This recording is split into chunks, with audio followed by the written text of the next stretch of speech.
Hey guys, it's Down Under Tea, and we are back for episode 88 of Meet Me in the Bunker. But today we're going with a little twist because we're titling today's show See You in the Gulag. And today we're going to go over all the crazy crap and stuff and everything that you hear about on the radical left media. I'm going to start using their own phrases against them because they call us radicals and all sorts of deplorable names. That has been going on the way of the world. At the moment, I've got quite a few little bits and pieces that I've picked up over the last few weeks that I haven't been on. Again, as always, there is a good reason, but we will not get into that. But I do have a doubleheader coming for you this weekend, if anybody's interested. Tomorrow we will be having our panel chat, and that will be commencing hopefully around about the same time tomorrow. You can get in and involved with myself and my panel. We converse about a wide and diverse range of subjects, from veganism to flat earths, so everything in between that spectrum. Just think about it for a second because the possibilities are endless. And so let us get on with today's topics du jour, as they say. And the reason we're calling it See You in the Gulag is because, well, I've been chatting with some friends, and I have, thanks to Discord, friends all over the world. I have friends in Europe, I have friends in the US, I have family and stuff in the UK, so get to sort of keep my head in a little bit of news everywhere. And I'm not sure how anybody else would react, even the most staunchest liberal that I know. I mean, I would hope that they would react similarly to the way I would react if this happened to me or happened to somebody that I know or somebody that they knew. But there was a little known story out the other day regarding a 90-year-old woman, I believe her name was Fran, who was summarily fired from her volunteer position, mind you, at the Multiple Sclerosis Society, somewhere in the US. I'm not sure exactly the location. And the reason that this 90-year-old, 30-year volunteer was summarily dismissed was for not putting or adding her pronouns to the staff information form, I guess, that they would have for all volunteers. You'd have to give them a record of, your contacts and valid proof of identification. What a concept, you'd think they might use that for elections one day. But don't hold your breath. And so poor old Fran, just, she didn't respond, or I don't know, maybe she got the email in her junk, or it wasn't purveyed to her in person. I mean, she's 90, she might not even know how to use an email. I mean, my mum's 82, and if I said, here, send me an email, she'd say, a what? Not a what, but she knows what an email is, but how she's supposed to send it, she doesn't know. So poor old Fran got the raw end of the deal, and it seems to be that the powers that be at the Multiple Sclerosis Society are sticking to their guns, and defending their reasoning for the dismissal. Yes, Fran Itkoff was let go from National Multiple Sclerosis Society. 60 years of service. That's even more tragic. 60 years of voluntary service this woman gave to the Multiple Sclerosis Society. As you can see, MS Society defends staff who sacked the 90-year-old volunteer because she asked. There you go. She asked what pronouns meant. Shock horror. Like a 90-year-old woman who was survived 2 wars, more than likely, and has given 60 years of her life voluntarily to help these people, had no idea what a pronoun was, because back in her day it was just Mr. and Mrs. or Sir, Ma'am. Did not know what they were, and she obviously asked what they were, and she was told she had breached the diversity and inclusion guidelines after asking about the use of pronouns on email signatures.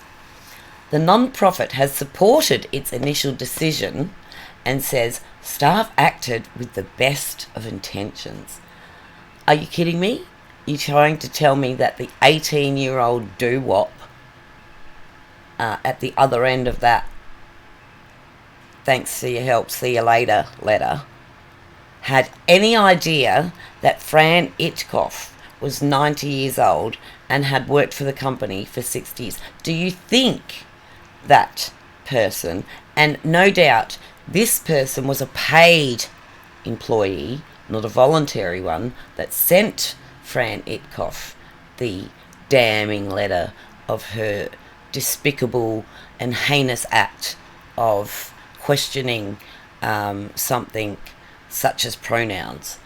The National MS Society has defended firing a 90-year-old volunteer for breaching its diversity and inclusion policy after she asked what pronouns were. Fran Itkoff had served the non-profit for multiple sclerosis patients for 60 years with her late husband running the Long Beach Lakewood chapter prior to his death. So not just her and her husband. To his death, mind you. This is what they're going to do to you. They're going to run you to your death. She was left stunned when her bosses forced her to step down on January 19th following an exchange with a colleague who asked her to use her pronouns in email signatures. Okay, so now we're getting a bit more info. The organisation came under fire and was accused of ageism, which they should be, but doubled down amid the backlash, saying its staff acted with the best of intentions. What were those intentions? What were those intentions? If you ask somebody to do something and that person asks you a question in return, generally what that means is the person that is being asked the question wants to give a fulsome and her best effort to fulfill the job that you have just entasked her to do. So poor old Fran Itkoff was asking what pronouns meant. She wanted clarification. So when she went to enter her pronouns, which might have taken her a couple of days to even figure out, but then again, no, she knows she's a woman. And she asked this preposterous question. The intention of the askee, or the asker rather, the intentions were all good, best. She had the best of intentions in saying, "Thanks, Fran, see you later." Okay. This is example number 1. Fran, after 60 years of loyal and dedicated service alongside her loyal and dedicated husband, has been gulagged by the Multiple Sclerosis Society, the people that helped Mickey Mouse fan club stalwart Annette Funicello when she was embattled with multiple sclerosis. I've known a lot of people that have suffered from multiple sclerosis. It is not a fun thing. It is it's a very awful disease, and again, just go along the lines of cancer. It's been around for a long time, and they still, despite all the billions and billions, perhaps trillions of dollars that has been thrown at this society, they've not found a cure. So, the people still suffer, and the MS Society assigns 18-year-old do-wop kids straight out of college to fire 90-year-olds because they have the best of intentions. No guesses, no prizes for guessing what colour the person was or what pronouns the person had that sent Fran Idikoff this termination letter. Now, look, if Fran is 90 years old, she's doing bloody well, because I hope and pray that I can look that good at 90 years old. I might have to buy shares in Nivea to do so. So let's continue. Fran Idikoff had served the non-profit Multiple Sclerosis. Oh, we've read that. Recently, a volunteer, Fran Idikoff, was asked to step away from her role because of statements that were viewed as not aligning with our policy of inclusion, the non-profit said. Non-profit! Do you think they've got the gall to say non-profit these days? No profit for the people suffering MS. That's what it is. This is the propaganda wording that they use, and we'll get to another instance of that later. So she was asked to step down because of the non-profit's policy towards inclusion, which they deem she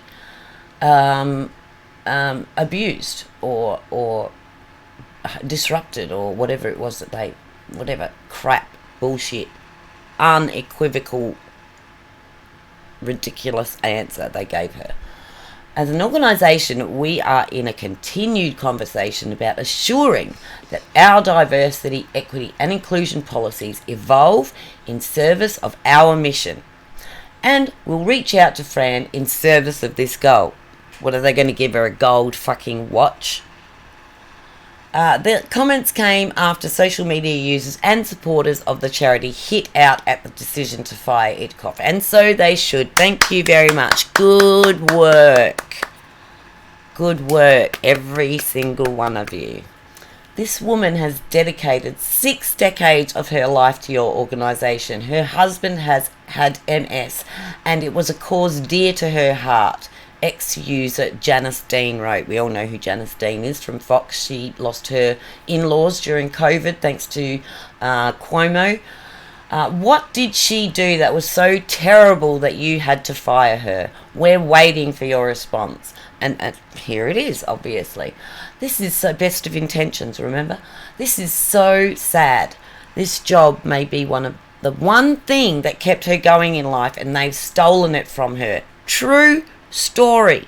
Many a time. How many times have you heard personal stories or experienced personal stories of people that worked and had lived to work, basically, and once that was taken away from them in forced retirement, they summarily died of a broken heart and, one would say, boredom.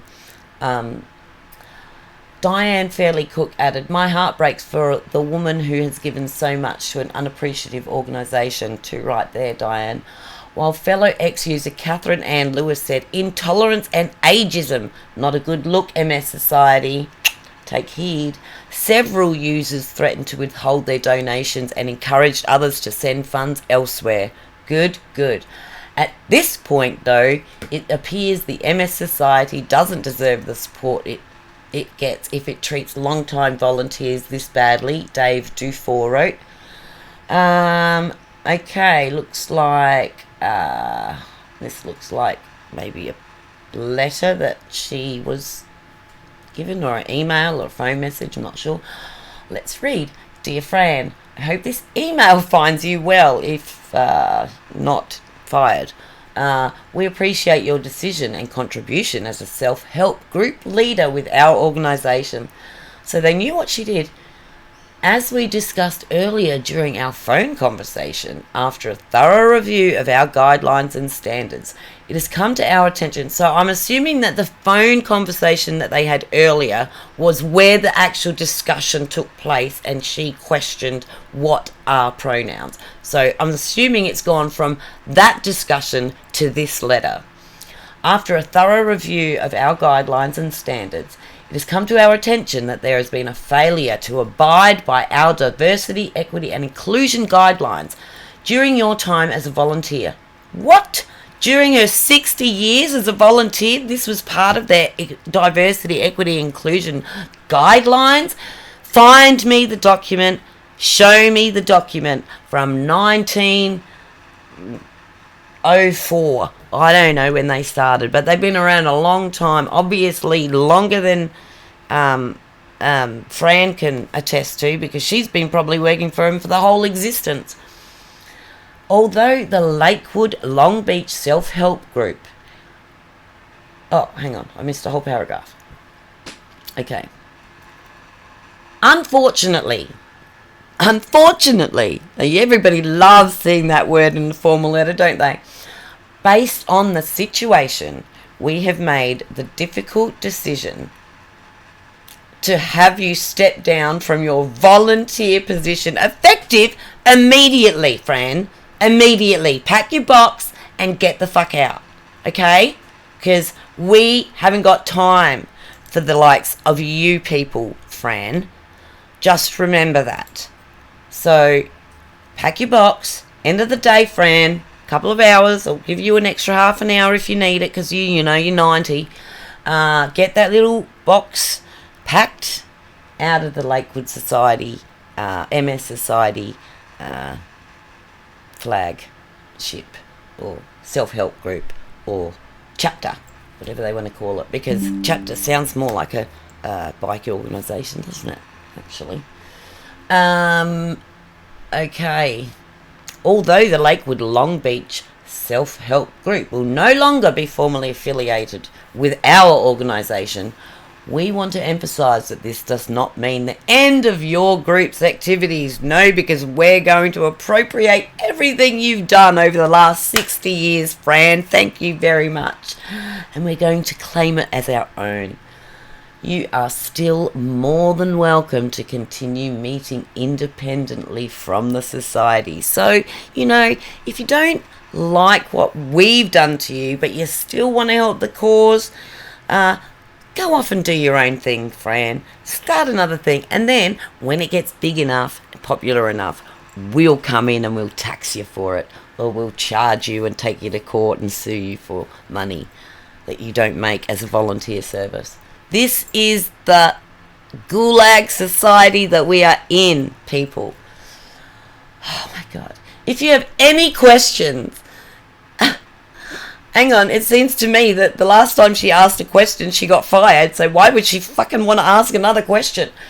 If you have any questions, please feel free to reach out to me.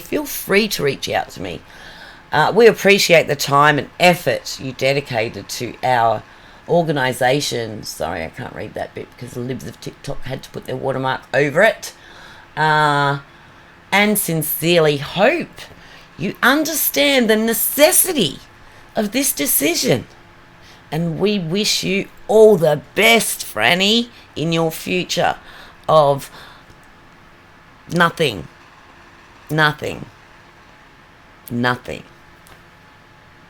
Fran. There's Fran. Okay, there's Fran at her chapter there, obviously She's got her staff badge on, and she's got all of her awards and her promotional badges, promotional shirts. Must have been Shrove Tuesday or something. They're having pancakes. Now, seriously, people, can you tell me that, like, the world is upside down? Exactly. This is ridiculous. The world is upside down. Won't give them any more. And yes, we have MS in our family too. See, these are people that have MS in their family and are refusing now. This is a Bud Light moment. This is a Bud Light moment for the Multiple Sclerosis Society, and they had better. Well, do you know what? Frankly, to be honest with you, it wouldn't sadden me in any way if the Multiple Sclerosis Society Union RICO organisation went completely out of business, alongside with quite a few other charities that we don't have time to name at this point. Itkoff was let go via email after a representative at the company asked her to begin to start using pronouns on her email signature, but she did not know what it meant, according to an interview she conducted with Libs of TikTok. I'd seen it on a couple of letters that had come in after the person's name, but I didn't know what it meant, the senior said, because it sounds like you are labelling for females, not males, if you are just putting in she, her. A few days later, she received an email accusing her of violating the MS Society's diversity, equity and inclusion line. So I was correct. She asked the question during the phone conversation, and then they defaulted straight to firing her. Unfortunately, based on the situation we've read this, effective immediately, get the fuck out, Fran. Itkoff said, I was completely shocked. Poor thing, can't believe I had to read it a couple of times to see if I was getting what they said right. Elle Hamilton, Itkoff's daughter, said to me, it's ironic because they are saying they are inclusive, but they are excluding a 90-year-old disabled woman who has volunteered for 60 years. This is the epitome of what DEI does. Diversity, equity and inclusion include only the people that they believe are diverse and deserve equity. This is the whole thing. It's not just the fake news. It's stuff that they put in acronyms. It's posters that you see people like Kamala Harris sitting in front of, as I'll show you later. The little things that they do that slowly, after repeat behaviour of seeing the same things, you dismiss it completely and not even notice it's happening.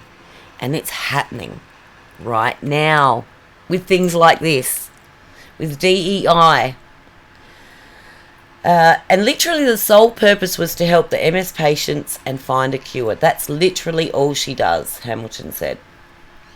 On Tuesday, NMSS President and CEO Cindy, I'm not even going to pronounce her last name, probably doesn't deserve it pronounced correctly anyway, announced her plans to retire the non-profit denied. Okay, she announced her plans to retire, full stop. The non-profit denied there was any link between the decision and the recent controversy, stating it was not sudden and not in any way connected to this. Okay, so she's jumping ship already because she can see the backlash. Oh my goodness. Remember I said it's going to be a Bud Light moment for the Multiple Sclerosis Society. This is another little interesting tidbit that's been going on, but we'll see if we can get to that later. As far as this journalist's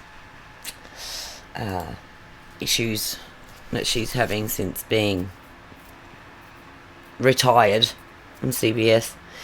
Okay, so what else was there? Okay, so another little exciting, not unexpected piece of news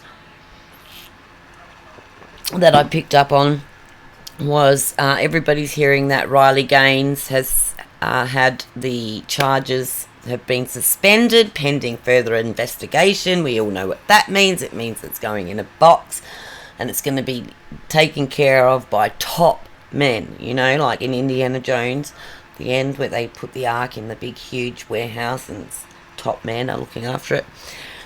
So that's where this investigation is going, and it's basically the San Francisco University and the San Francisco Police Department saying, sorry, even though you've got video, even though you've got sound, we are not touching this with a 10-foot barge pole. Our city is fucked up enough and we don't need any more dramas. Thank you very much, Riley Gaines. Feeling ya, but sorry, I don't care. This was, the charges weren't warranted, as one of the encased police officers stated to apparently in a report or in a response to the charges being furthered on in to be investigated. So I'm not sure what they mean why they're suspending the charges pending further investigation, because what are they investigating further? Are they investigating something that is aside from the actual attack itself? Like, are they trying to suggest that we're suspending this because there's something fishy going on here and we want to look into it? We want to find out if, this might have been AI. We don't even know. We are disavowing this whole thing happened altogether because some idiot on Gemini AI doctored this whole thing as a test run while they were testing out the glitchy AI robot that they just threw in your faces, and everybody's gobbling up like the Thanksgiving dinner turkey. So let's go and see, where did I put that? Here we go. Riley Gaines hostage for ransom assault investigation suspended by SFSU police with no charges. See the headline actually says completely different, and Fox News, not surprised, the headline says something completely different to what the police are actually saying. San Francisco State University Police Department has suspended its investigation into women's sports activist and former NCAA swimmer Riley Gaines' hostage incident and assault last year, saying that the alleged charges are unfounded. Now, as I said, she has video of herself with officers and others trapped in the toilets for hours. Gaines, an Outkick contributor, said she was assaulted and held hostage for ransom in April 2023 after speaking at San Francisco State University about her experience in her senior year of college competing against male swimmer Leah Thomas. The two had tied for 5th place in the National Swimming Championship. Riley Gaines tells Congress she was held... that's another story. Following Gaines' speech, she was met by a mob, mind you, a mob of violent protesters that she said stormed into the room, turned off the lights, rushed to the podium where she was standing and assaulted before holding her hostage. Gaines was then barricaded in a room after the assault and has said she had been hit multiple times, even while under police protection, as she's proven with her video. Gaines, the director of Riley Gaines Center at the Leadership Institute and host of Outkick's Gaines for Girls podcast, told Fox News Digital on Wednesday that she followed up with San Francisco State University Police Department last month on its investigation into the incident where I was held hostage. Can you please let me know if you've completed your investigation? She wrote in an email reviewed by Fox Digital News. I wonder if you can share with me any conclusions you have reached regarding your investigation and whether any charges will be filed against the individuals who sought to threaten, intimidate and harm me. Is there a timetable concerning this matter? Is there any additional information you need from me?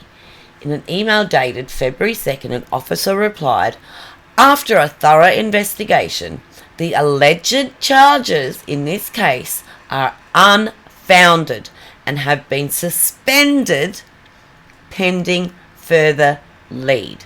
Right. So, what that says is not they've been stopped or dropped. They've been suspended, which is, police speak or left speak for dropped. Pending further leads. So, should more evidence come in that this is a true story, they are obliged to reopen this case. So anybody that was out there in San Francisco University area where this happened in April of last year, and you have any extra evidence, whether it be verbal or visual or whatever, please do some research, follow up with Riley Gaines, and help her along in this quest to force the San Francisco Police Department and the San Francisco University to pick this up and run with it.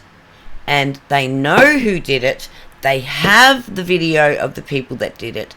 They know because the people that did it also videotaped themselves doing it. Okay? So just remember that when you read things like this. The officer said the department sent emails to Gaines in June and July of last year for a case follow-up, which they claim went unanswered. Again, show us the proof, show us the email, all of that metadata has got to be there. These people don't think of these things like metadata anymore. The cloud, it's also common terminology that it's like saying your prayers before going to bed. You just do it, right? The officer then requested any photos and or videos you may have in your possession, as well as the contact information for anyone who was present that may have digital evidence, which is just what I asked you to do as well. The officer added, please do so and the case may be further investigated. But Gaines told Fox Digital News in an exclusive interview Wednesday that after the incident in April, she met with campus police for hours and provided them with an official statement. We talked for multiple hours. I told them over and over and over and over and over again what had happened. It's pretty emphatic. Which all the while both of the officers that I was talking to were there. So it is not like they didn't know what happened, Gaines told Fox. Gaines said one of the officers present for the incident sent the email notifying her that the investigation had been suspended. So one of the officers that was in the room with her, barricaded in, was the one that sent her this email. Gaines told Fox Digital that the emails the campus police sent to her in June and July were requests to meet again and to share her story again. Okay, I just wasn't willing to do that. Well, small for you, but I would say that she responded and said, no, I'm not going to do that. I wasn't willing to do that, Gaines said. That she was advised against it, obviously, by her lawyers, and there you go, can't argue with your lawyer. When your lawyer tells you to shut up, you better shut up. Gaines said advisors told her she had already given a statement and she didn't need to do so again. Gaines also said the campus police had promised to give her security footage for her review. So her lawyers have been requesting the CCTV at the beginning of July, but they never provided the footage. Meanwhile, Gaines reflected on the incident, describing the mob of protesters. They were everything under the sun, she said. Women, men dressed as women dressed as men, and everything in between. Loud world. These people turned off the lights, flickered the lights a bit, for which I imagine was done entirely strategically to, make you confused. And you know what it's like when the lights go on and off. It's like a strobe. You have to adjust your eyes, like your eyes automatically start to unfocused. I was confused and trying to make sense of what was happening. Gaines told Fox News Digital that she was being assaulted. A female officer, whom she said is the same officer who notified her that the investigation had been suspended, approached her and tried to take her to a separate location. I didn't meet any police before the event, and she was totally unmarked. Wearing all black, her face was in a mask, so she comes up to me and says, "Come with me, I'm the police," and was grabbing me and pulling me. Gaines said, "I don't believe that she was with the police because there really was no indication that she was, but I honestly didn't really have a choice." So she was abducted is what she's saying. So this person that's grabbed her doesn't have any identifying marks, doesn't say police, doesn't have university police, campus police, anything. Gaines said the officer took her to a back room where she was ultimately barricaded and held hostage for ransom for more than 4 hours. Okay. Gaines said that protesters outside the room said she was being held. She was being held in where, a lot of spelling mistakes, very confusing, where, negotiating a price, I had to pay each of them to leave and be able to make it home safe to see my family. So these people were asking for individual ransoms off of her. Gaines said the students came to an agreement that she had to pay them each $10, high rollers, these guys, but eventually, well, I suppose it does by a dime bag, doesn't it? But eventually, the San Francisco police came to the scene. They were able to effectively remove me. So why didn't one of the police officers that was in the room call the San Francisco police and get them there stat? Like 4 hours? Give me a break. Gaines told Fox Digital she feels that the suspension of the investigation sets a precedent, which it does. This encourages what happened to me to happen to other people. Again, we'll talk about things like that later. This encourages, because a precedent has now been set. We don't see this happening to Liberal speakers or to anyone with a dissenting viewpoint to that of my own. True. Gaines told Fox Digital that protesters had every intention of getting me to step down, essentially to shut up and scare me into submission. But this does not do that, Gaines said. Actually, it does the opposite, which is what we have to do. Not let them win. These people who want me to be quiet, it really only encourages me to speak louder.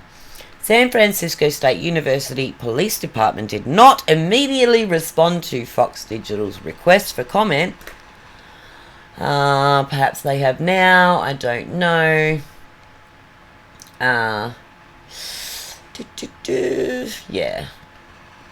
seems like the same stuff. So maybe not they have, or they haven't responded to Fox Digital in regards to an answer for that bit of ridiculousness. Now, again, I say, any one of us who had behaved that way, had the speaker been, I don't know, a George Floyd protester, a chop zone organiser, and we'd barricaded that person into a toilet at some university. Gulag. Yep. Gulag. You. Gulag. You guys are so enraptured over there by the death of Navalny and tortured to death in some far Arctic prison. Dead, just dropped dead out of the blue. It literally was out of the blue. Let me just say, the day before he dropped dead, he appeared on camera for a court hearing. People, this guy was healthy as a horse. He wasn't dying, he wasn't gaunt, he wasn't skinny, he wasn't underfed. Let's not forget, he chose to go back to the Russian, he chose to go back to enemy territory. He chose to step foot back in Russia.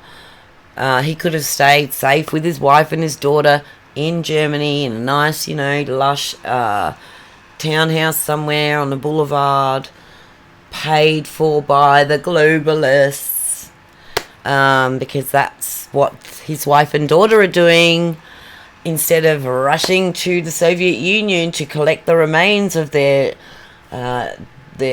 martyred husband and father.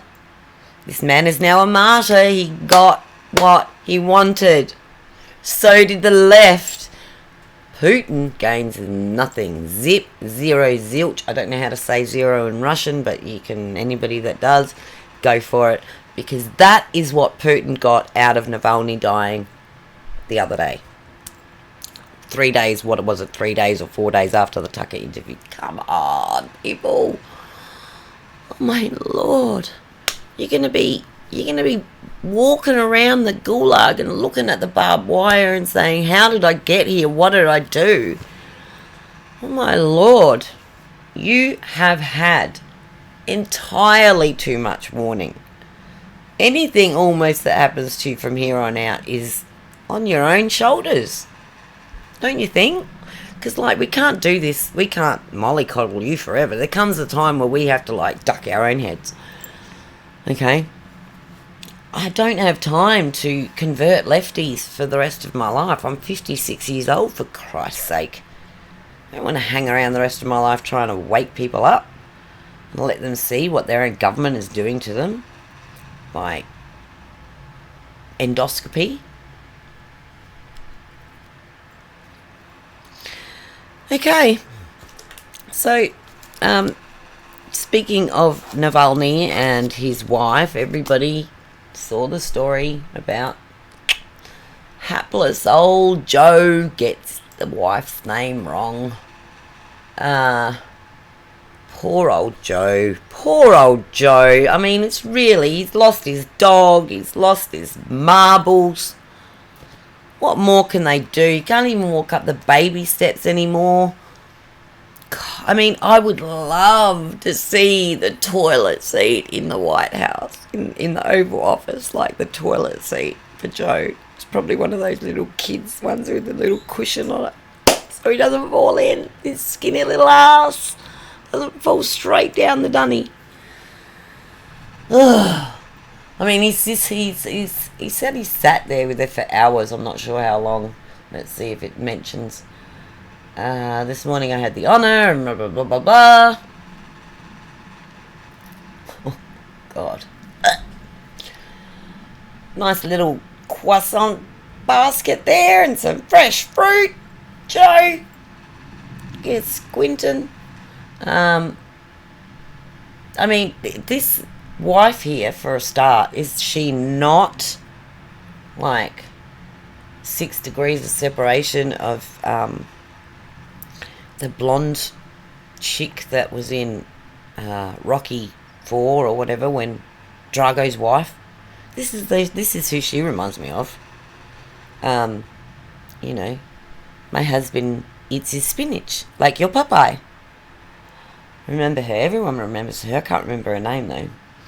But she knew what was going on. She knew that old Drago was getting the old in the arm to explode those punches. She knew. Just like Yulia knew. Yulia and her daughter, who spent some hours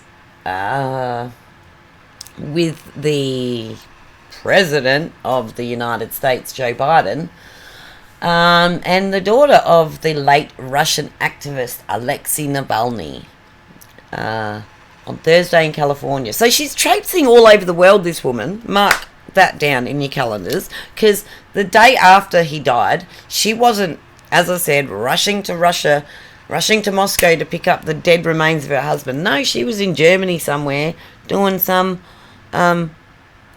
political spiel at the another globalist forum that they have there, and now she's in California. I don't know why. Well, she's maybe picking up the mantle and trying to start her own colour revolution on behalf of her husband's martyrdom. The US president later, while addressing the press, appeared to forget the name of the fiercest Putin critic's wife. What? See, this is... I'm going to read this as it says it and tell me if it makes sense. The US president later, while addressing the press, appeared to forget the name of the fiercest Putin critic's wife he met minutes earlier. Right. They forgot the comma. Okay. This morning I had the honour of meeting with Alexei Navalny's wife and daughter, and to state the obvious, he was a man of incredible courage, and it's amazing how his wife and daughter are emulating. That's the word I was looking for, emulating that. We are going to be announcing the sanctions against Putin, who is responsible. Putin himself is responsible. So Putin marched his little ass down there to the Gulag in the far Arctic north of Russia and personally took Alexei Navalny out. That's what Joe just said, not me. I didn't say it. His words, not mine.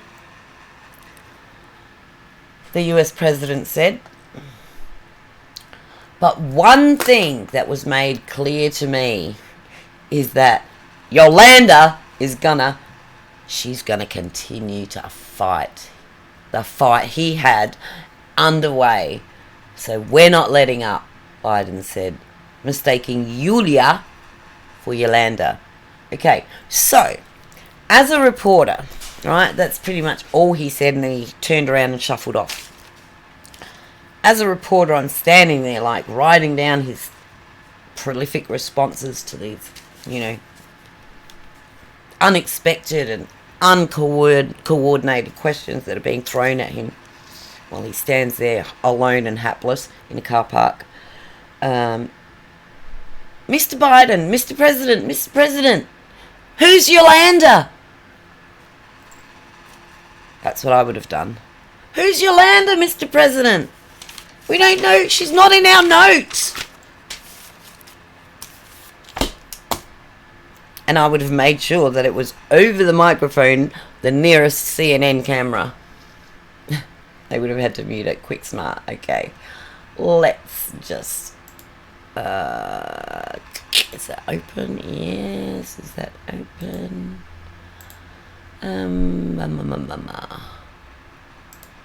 Okay. Let's go back. And we can listen for ourselves to the dulcet tones of the dementia patient that's running your country. This morning I had the honor of meeting with Alexei Navalny's daughter. Oh my God. Excuse the subtitles, they're not mine. And it's amazing how his wife and daughter are emulating that. And we're going to be announcing the sanctions against Putin, who is responsible for his death, tomorrow. And but the one thing that was made clear to me is that Yolanda is she's gonna continue to fight and have underway. So we're not letting up. Okay, so it seems to me like KTVU Fox 2 San Francisco didn't even have the balls to show the entire video. They had to cover over because Joe's responses and his demeanor, he's just not there, people. They couldn't, because it would highlight him, as I said, shuffling off. Now you can't tell me that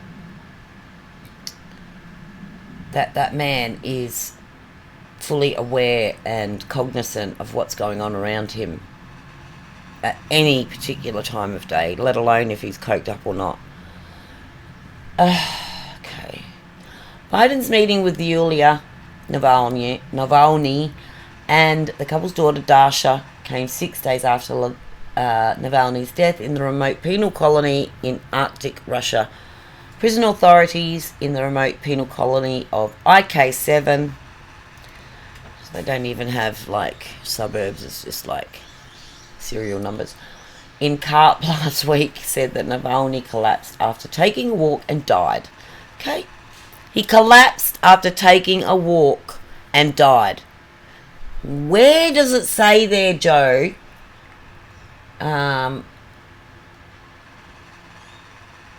Officers saw... Oh, that must be in Invisible Ink. Officers saw Vladimir Putin run into the prison and shoot Navalny in the head and run out again. Where does it say that, Joe? Where? I know that the Russians aren't going to say that, even if it did happen. No, I'm not saying that it did happen because I think it's highly doubtful. I think you all know what I'm going to say, and it was the vaccine. Alexei Navalny was vaccinated. He was in Germany, where everyone was vaccinated. So his wife, his daughter, they're all vaccinated. Now, let's not forget also that when he returned to Russia, knowing full well that he would be immediately restrained and arrested, he endeavoured to take on a hunger strike, and at last known information that I saw, that lasted approximately 2 weeks or so, and 2 weeks of no food will do damage to your organs. I'm sorry, that's just science. Follow the science. You know, Fauci said it once or twice. If you don't eat for 2 weeks, even if you just drink water, you will damage your organs. You cannot survive on water alone for 2 weeks. You can't without damage. You can survive, but it won't be good. Western leaders and Navalny's family and supporters believe that the Russian President Vladimir Putin gave the order to kill the dissident with an aim to project his strongman image ahead of the rubber stamp elections. Rubber stamp elections. They are one to talk here at bloody wherever we are. What are we? AP? No, News 18? News 18? They're one to talk at News 18, for goodness sake. Rubber stamp elections? Did they see what happened in Arizona? Were they present for the 2020 election? Did they watch MSNBC News swap the vote totals over live on television? Oh my lord. Okay, so, what is this? It's like, look at the street line up with people there. My goodness, look at the street lined up with people, cheerers, supporters of President Biden. There ain't any. Can you see there ain't any? These are the sorts of welcomes he gets. It says, Western leaders and Navalny's family and supporters believe that the Russian president gave the order ahead of the rubber stamp elections. White House is yet to comment on the name mix-up. They bury that right down in the story.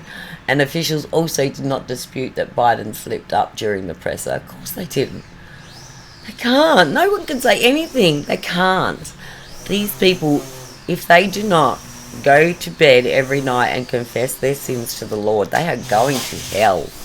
Because the amount of cover-ups they've done for this president is... It's outrageous. The gaffe could be used by Biden critics to raise questions regarding his ability to lead the US due to his age. According to an ABC Ipsos poll released earlier this month, 86% of voters believe he is too old to lead the nation for another 4 years. Well, hallelujah. Yip-de-fucking-do. You finally got it. Good doggies. Good doggies. The US president will announce a new package of sanctions Friday against Russia in response to the death of Navalny. Now, what is that going to do? Sanctions have done nothing except improve Russia's economy. Thank you very much. And in response to the death of Navalny? Really? What about sanctions in response to, like, getting the people who are alive home, that are US citizens home? How about sanctions for that? How about you just get them the fuck out of there, because they're United States citizens and they're being held in Russian prisons along with Alexei Navalny, who you would probably rescue before you rescued your own. That was 3 years ago. In the meantime, they faced a hell of a lot of consequences. Ha! I told you we'd be announcing sanctions on Russia. We'll have a major package announced on Friday, and I'll be happy to sit with you all while doing that. Biden said, yeah, right. He never sits with any media at all. That will be off the... As a matter of fact, the minute those words came out of his mouth, someone somewhere was going, oh, shit, Joe! Yulia Navalny, the 47-year-old economist, married to Alexei since 2000. Oh, I suppose that's a decent amount of time, but when your husband is 80% of your marriage is in prison, then is seen as the possible successor to her husband and is poised. Don't cry for me, Argentina, anyone? Hello? Anybody see flashes of Ava Braun here? Whatever her name was. Ava Braun. No, that was bloody Hitler's missus. Whatever her name was. Evita. That's the one. Poised to be her husband's successor and the next democracy advocate of Russia. So she's running for president, people. Yulia, aka Yolanda Navalny, is going to be the next presidential candidate for the rubber stamp elections. That's going to be fun. I don't know what's going to happen, but, it's going to be fun. Whatever the case may be, it's going to be fun. But, again, I say, who's Yolanda? Who's Yolanda, Mr. President? Who is she? Okay, another story that has been not covered as much as it should have been covered of late is the fact that you guys are now experiencing not only out of control numbers across the border, but the Chinese illegals are actually outpacing the Mexicans at the southern border. And if you have a look at these guys, they do not look like they've just spent a grueling 6 or 7 weeks crossing the Darien Gap. So let's just get on here and share that, because I want you to see what you are getting. Where is it? Here we go.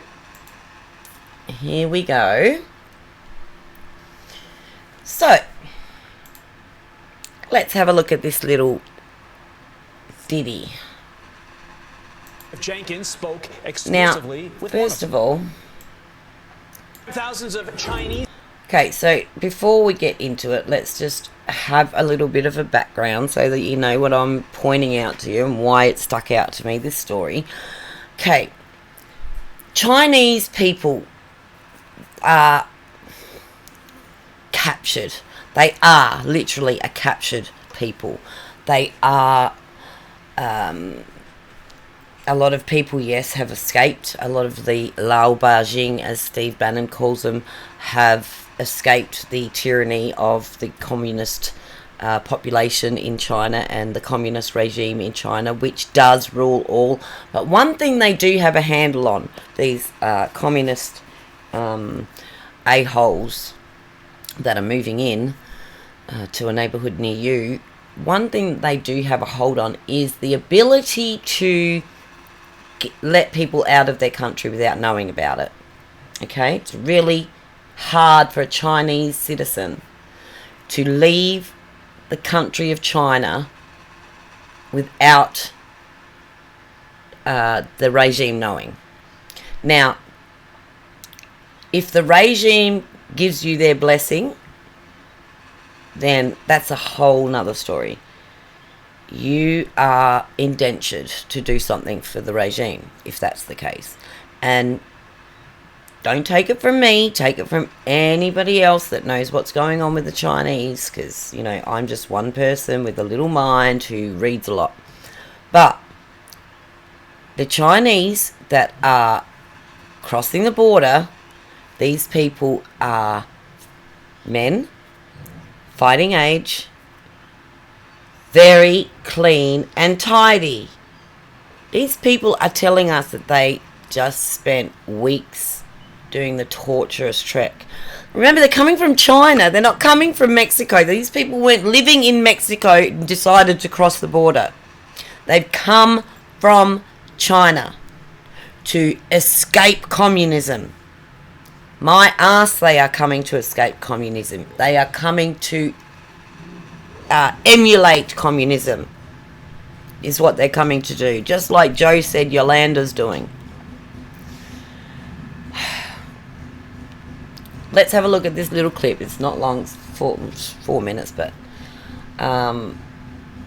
you'll see the part in the very beginning when the pan is going across this line of Chinese people crossing the border that have been caught, picked up by Border Patrol, and are either going to be given a number and a package and an envelope and a plane ticket to fly wherever they want in the world, or they're going to go into an internment camp or something, that they're holding centre, holding pen, whatever they want to call it, until they can get something organised or some, I don't know, until they can contact the president of China and confirm that they've got the right guy here and where they want to, where does Xi want the Border Patrol and President Biden to send this sleeper cell's leader to, or subordinate to.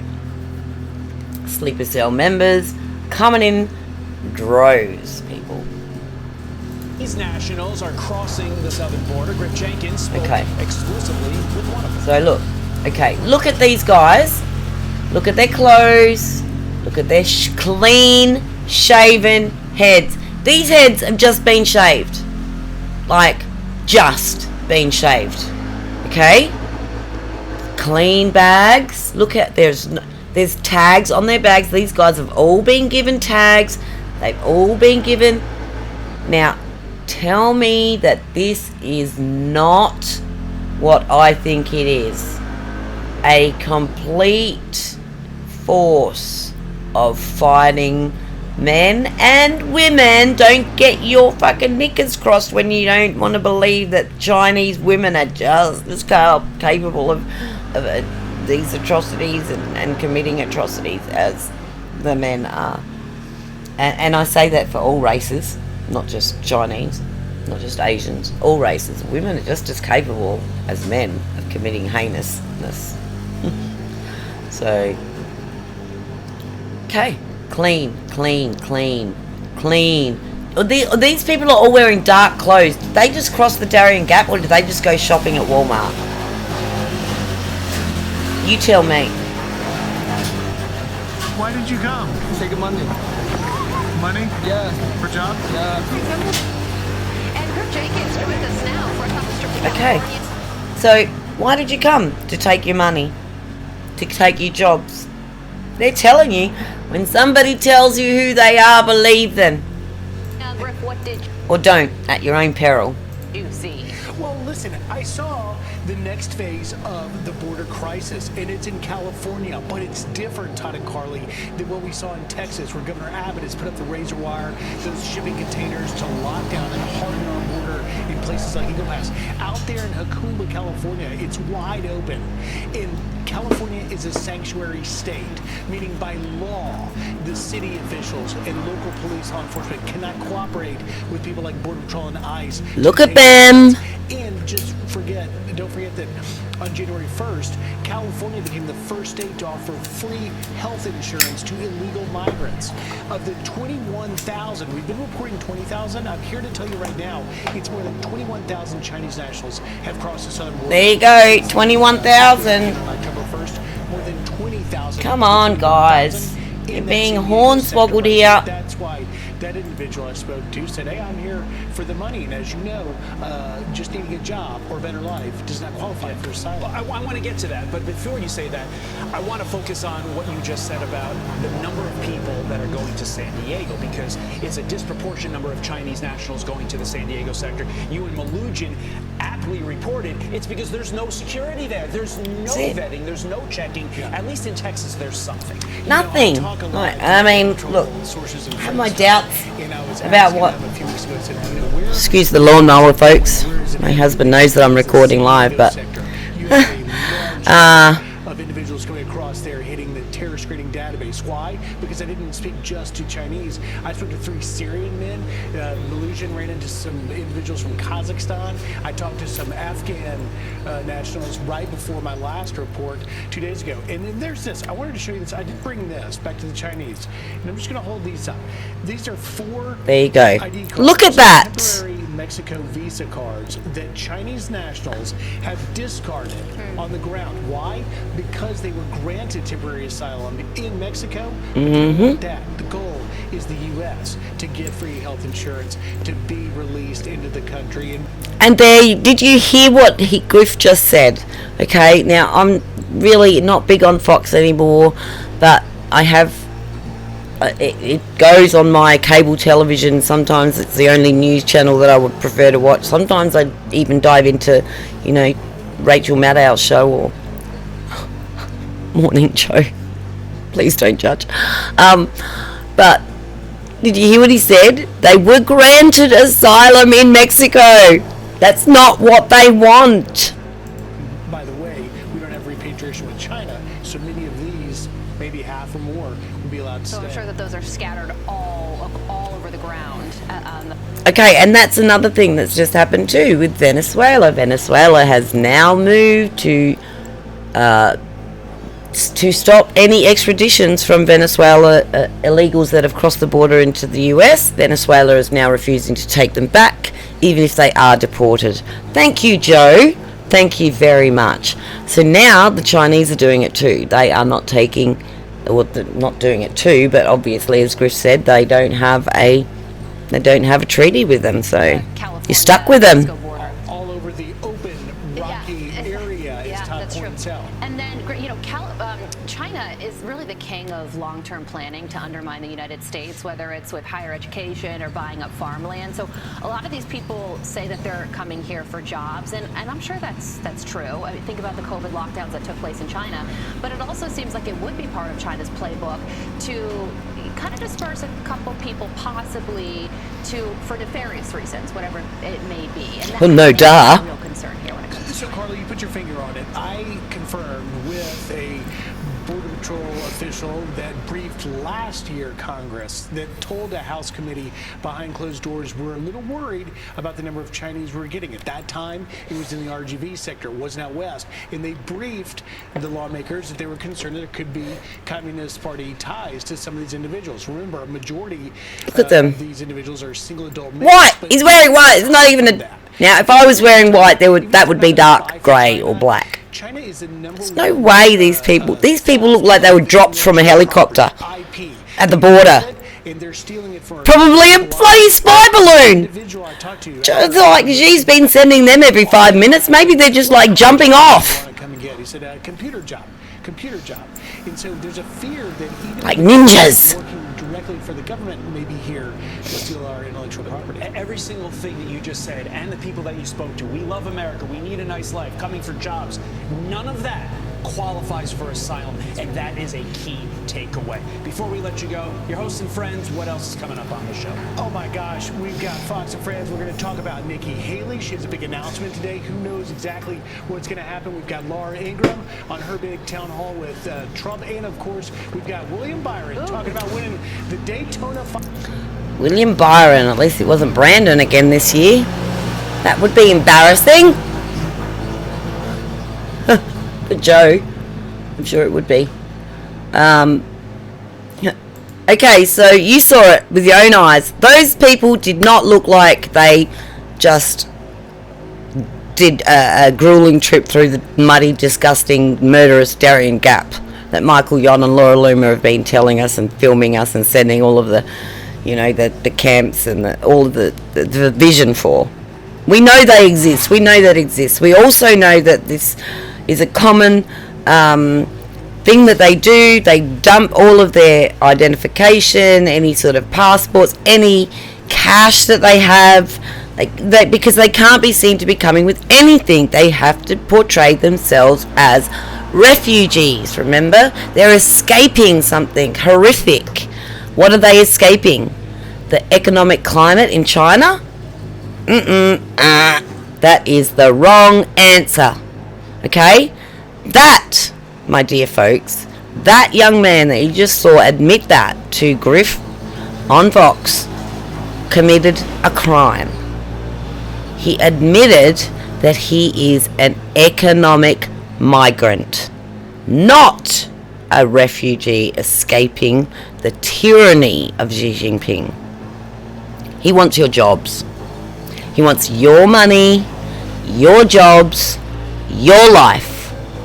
And he's going to continue to usher his friends over here with this little TikTok app until they have everything you've got and you're the one in the gulag. It's coming up a lot today. That's why I called it See You in the Gulag. I might have to do this on a regular basis. I think there's plenty of gulag inspiring shit going on at the moment. Next story. Kamala Harris, word salad Kamala. She found herself down in Michigan over a couple of days or a week ago, espousing for the rights for women to kill their babies. Yes, let's do that. Let's kill as many as we can. Okay, so what exactly, and I said to you earlier about propaganda, misinformation, and the little mind games they play with you in regards to signage and posters and, you know, ACAB, stuff like that. Just little things that become so repetitive that you don't even take notice of them anymore. Like blinking, you don't realise you're doing it. So,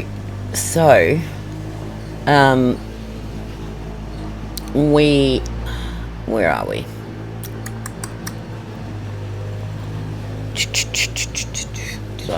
Did I? I'm sure I brought up a page about this. Here we go. I think it's this one. Okay. So apparently there was a heckler at the meeting or the speech that she made, and they were shouted down by supporters screaming, "Kamala, Kamala, Kamala." Okay, so let's see what it says here. Vice President Kamala Harris was interrupted by a protester screaming about genocide, who was then shouted down by supporters chanting, "Kamala, Kamala, Kamala," and escorted out. Are you surprised? VP Harris continued her Fight for Reproductive Freedoms tour. It's a tour. It's like a band. She's getting a band back together. Margaret Sanger is the roadie. With a speech at the Savannah Civic Center in Savannah, Georgia this week. But a few minutes into the speech, a protester began screaming, "You're committing genocide!" An apparent reference to the Israel-Hamas war. I don't know, you're committing genocide. Could mean anything these days. The crowd shouted her down, but the VP defended the right of protest in a healthy democracy before continuing her speech as the protester was escorted out. So she's for it, but she didn't insist that the person got to stay and listen to the rest of her murderous kill baby speech. Laws that threaten doctors and nurses with prison time, including right here in Georgia, even for life in some states. Prison for life, simply for providing health care. No, they're not simply for providing health care, Cammy. They're killing a baby. They're killing a baby. It's a baby. Okay? And I'm not going to jump on the no abortions bandwagon because I can't. I physically cannot do that.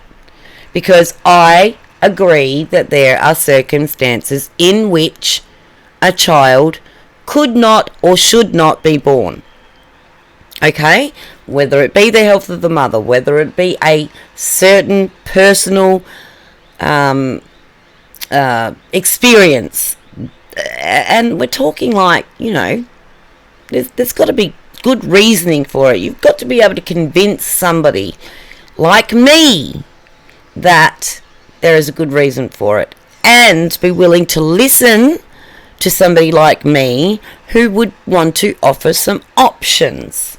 Okay? But in the end, someone like me is not going to take that decision away from you. But there are limits. Okay? There are limits. You can't go to a hospital, have the baby, and then say, no, don't want it.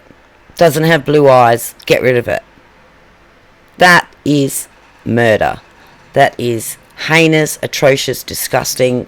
There's a whole slew of words in the thesaurus that I could use. As I said, we don't have time today. Laws threaten doctors and nurses with prison time. Simply for providing laws that in some states make no exception even for rape and incest. See, this is their hook line. No exceptions, not even for rape, not even for incest. And of course, the stupid sheeple in the audience boo on cue. The Vice President says, now I know it's a difficult conversation to have, but we need to face reality, right? We need to face reality that if you get to hospital and you pop that baby out and its eyes are blue and you wanted a brown-eyed baby, you should have the right to get rid of it and start again. And try have a baby with another blue-eyed Norwegian man and see how it works out for you.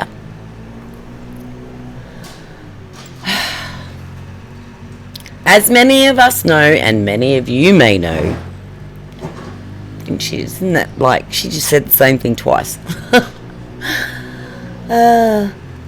Audience is still booing. Somebody's saying something like, this is a total script here. I started another audience member. Shame on you! You're committing genocide. This is the transcript of the person. Oh my God! They have to give us word for word transcripts so that they can drum it into our heads. Oh God. Okay. The Vice President. Thank you all. And we know in a healthy democracy we value the freedom of all people to be heard. But right now, we're talking about a different issue. And that is the issue of what has happened to the women and the people of America as a result of the Dobbs decision. Applause! She gets applause, a standing ovation, I'm sure. So, as I was saying, no exception, not even for rape or incest. And we must have difficult conversations about what that means. Word salad. Okay, so this picture here is what I want to point out to you. I'm not sure, this is 20 minutes, we're not going to watch the whole thing.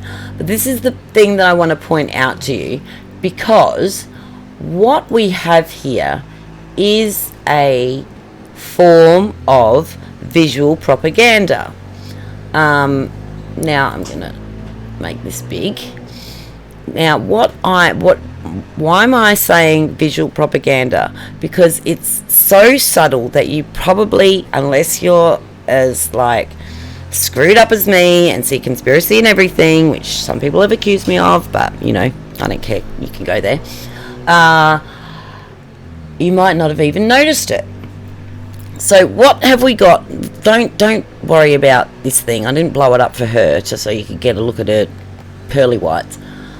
But what is it behind her? What sticks out to you in this background here? What sticks out to you the most? And at a glance, I'm gonna walk into a room and see this on the big screen. I'm gonna see Kamala, and then my eyes are gonna go directly to these three big words: fight reproductive freedoms. Hang on, that doesn't sound right. The Liberals don't fight against reproductive freedoms, do they? Oh, no, they fight for reproductive freedoms. See that little word there? for FOR ... reproductive freedoms. Fight for reproductive freedoms. Gotta fight for them. So why am I talking about this? Why am I saying it's propaganda? What I'm saying is, does anybody remember when O.J. Simpson was acquitted of the obvious murder that he committed of Nicole Brown and her friend? Sorry, my apologies, I can't remember his name. And soon after the acquittal, he released a book. And actually, let's just jump out of that for a minute, and let's just go onto here and see if we can find said book. It was a book about... what was it called? Remember what it was called? It was called If I Did It. Okay. Alrighty, there it is. There it is right there, people. Let's have a look at this wonderful cover. Okay. Now, tell me, you walk into the lounge room or your living room or your den or whatever it is, and you've got the big screen going, and you see this big thing on the screen. What's the first 3 words that you see? I did it! Confessions of the Killer. Okay? Here. This is the propaganda, guys. This is the propaganda. This is what the Democrats are doing in front of your face. I had to point this out to my husband. And when I referenced this book, he knew exactly what I was talking about. So I hope that my showing you this book is doing that for, I don't know, the 9 people that are currently watching. Whoever you are, hello, thank you very much for sticking with me. And there it is. Here. If I did it. If I did it. If I did it. It's not what it says to me. If I walk into a bookstore, I see I did it. Confessions of the Killer. With executive commentary, he did it, by the Goldman family. So they've so in the end, the Goldman family actually got the rights to all of this book, I believe. All the few measly dollars that it generated, and they were able to add this extra commentary, I guess, with the audio book, to round up the story. You know, get round it off, get a beginning, a middle, and an ending. So they've decided, the Goldman family, and that was his name, Ron Goldman, they've decided to come in and round off the ending for those of you who still might have thought that OJ was innocent. More for you. But that's what I'm talking about. This is what we're saying. Okay? So when you see a big sign like this in big bold letters, don't pay attention to the little words. Don't pay attention to them, because they're not there for your attention. That's why they're so small. They don't want you to read the little words. So if you read that as fight reproductive freedoms, okay, ladies, people that are, anti-abortion, anti-child murdering, which I would have thought was a lot of more people, but anyway, take note of what they're saying. They're not saying they want to fight for reproductive freedoms. They want to fight against yours. They want to fight against yours. So what little reproductive freedoms you may have already in your said state, they want to take them away from you too. But they don't want to take them away and give you something better or nothing at all. They don't just want to take them away and give you nothing at all. In return, these people are going to give you unlimited get out of free jail card for getting knocked up. Unlimited. From conception to breathing. And in some states, up to 28 days after breathing has started on its own as a human autonomous being, completely and utterly severed and separated from its mother. 28 days, people. These are the laws they want you to pass. Go ahead and do it at your own peril.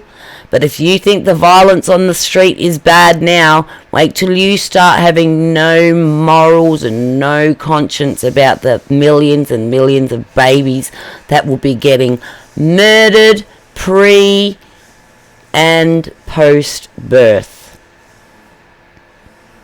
Because it's coming, it's happening now, it's being voted on now, and these people want to fight against your freedoms, to fight for life. Next bloody story. Okay, Fox News. Now, I'm not sure if I'm going to be able to show you this, but you may be able to find something on YouTube. Let me see if I can get a snippet of it. Fox and Friends. Eggs up diner.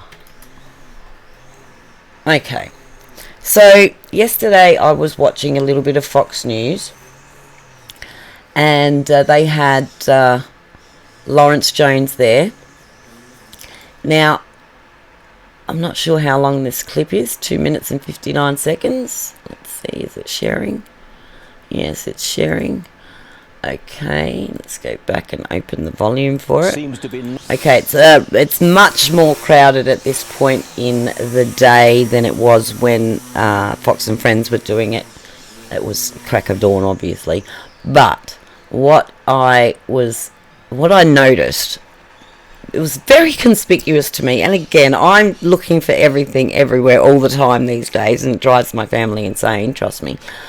But what I noticed was, in and amongst all of these people here, and I actually do have upload, because here's the thing with Fox, you can't share the screen with Fox, you can't like project it onto another television except maybe directly through HDMI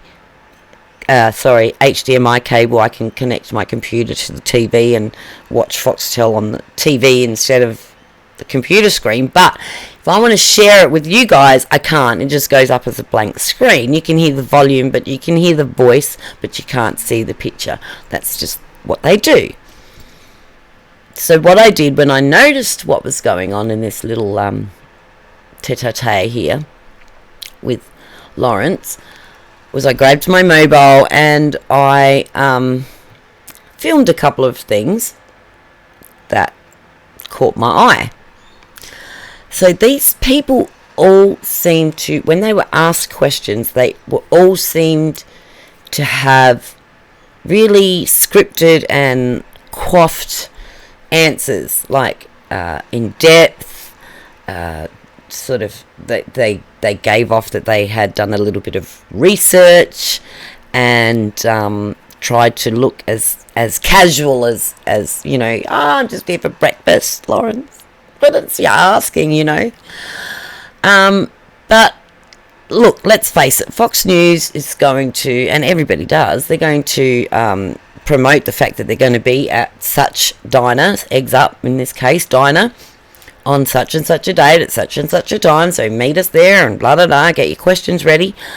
And people have done in droves. But it's like the atmosphere was so awkward. I can't tell you if I can't find that thing. I'll have to upload it later. But you can see all of these people are almost like crisis actors to a point where there was a table sort of back in the other section of the restaurant, this sort of side of the restaurant here, where he was earlier in the morning. I'm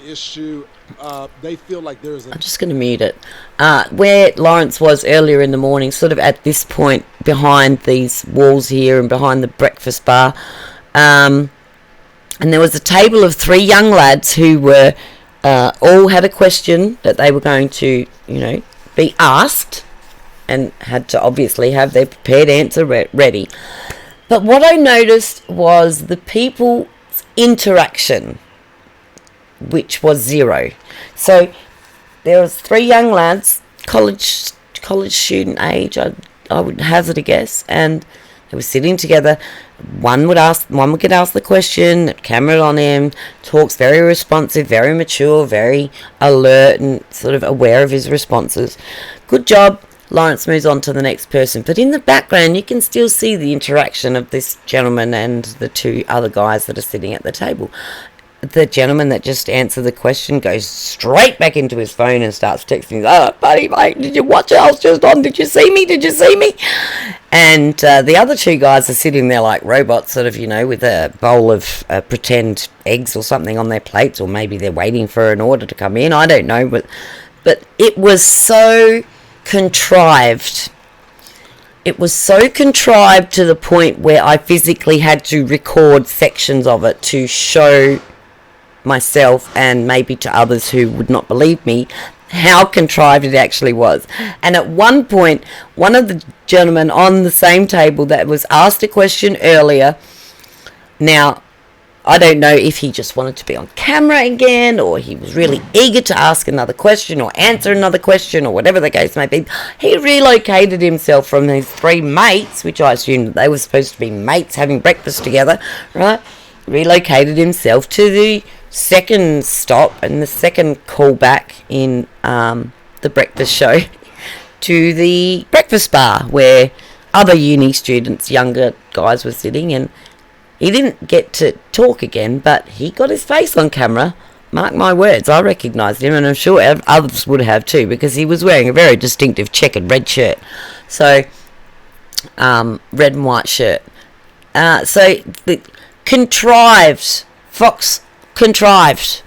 Everything about it contrived.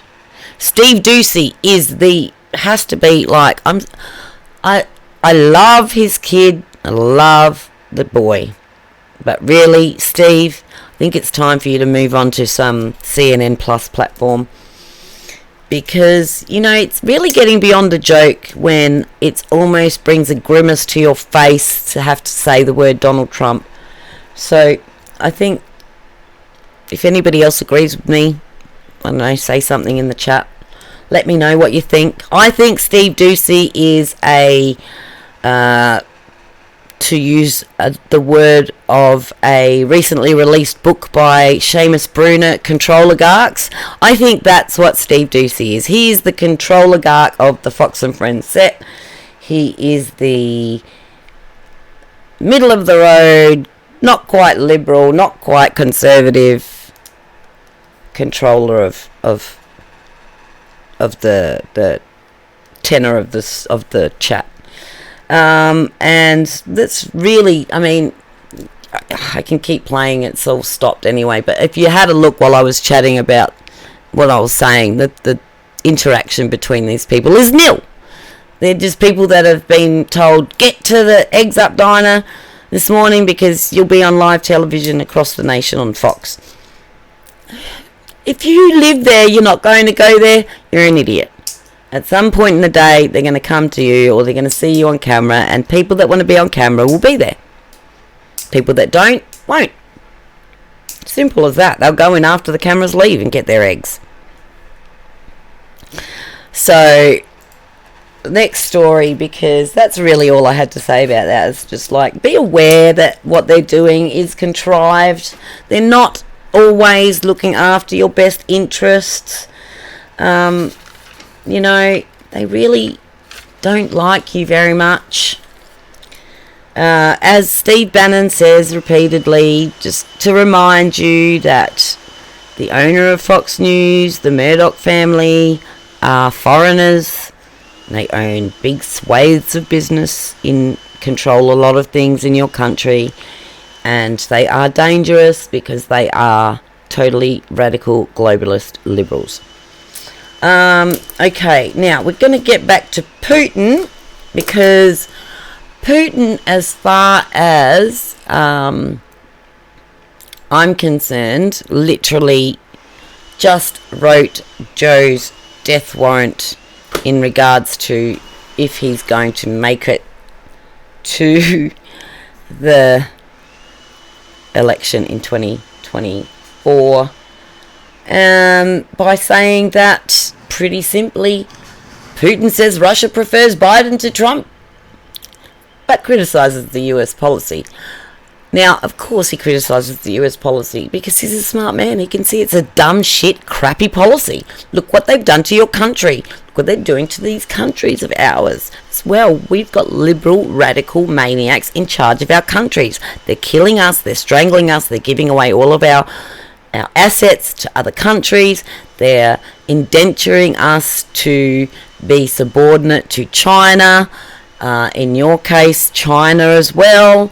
We are all tied up in this disgusting, gross little liberal web, and if we don't wake up soon, people, we're going to see you in the gulag. I'm telling you. Okay, what do you think Democrats said when they heard Vladimir Putin say, I think, for me, for Russia, we prefer Biden. Why do they prefer Biden? Why? For anybody that hates Russia, and I'm not a Putin lover, anybody that hates Putin, anybody that hates Russia, think about it. Why would a totalitarian, a communist leader who runs sham, rubber-stamped elections be bothered with making a statement like that? Now, whether to him he doesn't think it's going to change anything in any way, shape or form, and it may not. Look, it may not. What people have said might be true in the fact that they are at a point now where it is a no-go zone. We cannot remove Joe Biden. The only way to remove Joe Biden now is for him to drop dead, or somebody come through on the Republican side with an impeachment. But any of us see that happening, or they decide to 25th Amendment him based on the Her report. But does anyone see that happening either? Okay, so Putin's comments during an interview with Russian state television Wednesday were his first about the upcoming US presidential election, likely to pit Biden against Trump. They were rare praise for Biden, a fierce critic of the Russian leader who has frequently lauded Trump. Biden, he's more experienced, more predictable. He's a politician of the old formation, the crooked old formation. Putin said, when asked which candidate would be better for Russia, but we will work with any US leader whom the American people trust. Now, that says we will work with anybody the American people trust. So if you put Joe in there, we will squeeze you tighter. We will close our hands around your neck. And we will love it. If Trump wins, Putin knows his fingers need to be pried away from the necks of Americans. Stat. Right? He knows this. Don't play games. Don't pretend that he's too dumb to know this. This man has been in charge of the country for 20 years, and according to the lefties, he's going to be in charge of it for another 20. Right? Because they don't have elections. Rubber stamps. Remember?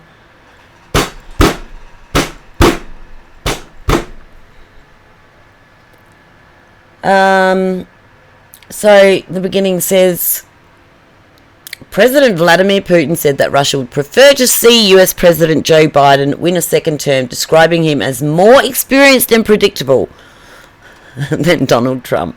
So experienced and predictable. He's telling you, people. Nobody knows what Trump's... This is the thing. Nobody knows how Trump's going to react. When Trump sees something, he assesses it at that time for what he sees. If he sees a loophole, if he sees an opening, he is going to eviscerate you with it. Trust us. He's done it before. He tells the story all the time about the bloody ISIS. He tells us the story all the time about the Mexican border and how he got 28,000 Mexican national to guard the border, nationals to guard the border. So this is why Putin prefers Biden, because he knows that Biden is a puppet on a string. Okay? They call Putin the puppet. There is one big eyesore puppet in this world at the moment, flat or round. It is Joseph Biden. And when he falls or trips, that's the strings getting loose. Somebody is handling the man. It's damn well obvious. It's been damn well obvious from the get-go. And it's been damn well obvious who the fucking hell it is the whole time. It's your favourite black president, Barack Hussein Obama, and his butch wife, Michelle. So, okay. Now, in other stories with Putin, like, if we're going to criticise, if we are going to put sanctions on Russia, like, before we start making rash judgments and saying, this man is dying, he's crazy, he can't run the country, he's a nut job, he's a totalitarian, he's a murderer, he's a this, he's a that. Let's just watch this little 1 minute clip of the crazy, mad sociopath taking a pleasure trip in a fighter jet.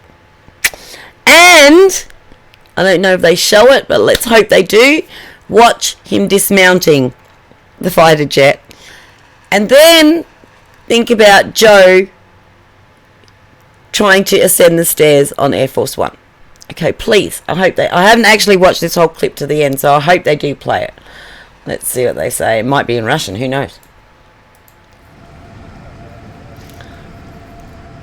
There you go. Vladimir Putin has flown on a nuclear-capable jet. The move is likely to be viewed as a pointed reminder of Moscow's nuclear capabilities. Hello. The modernised Tu-160M strategic bomber is a modernised blah blah blah. Too quick for me. Look.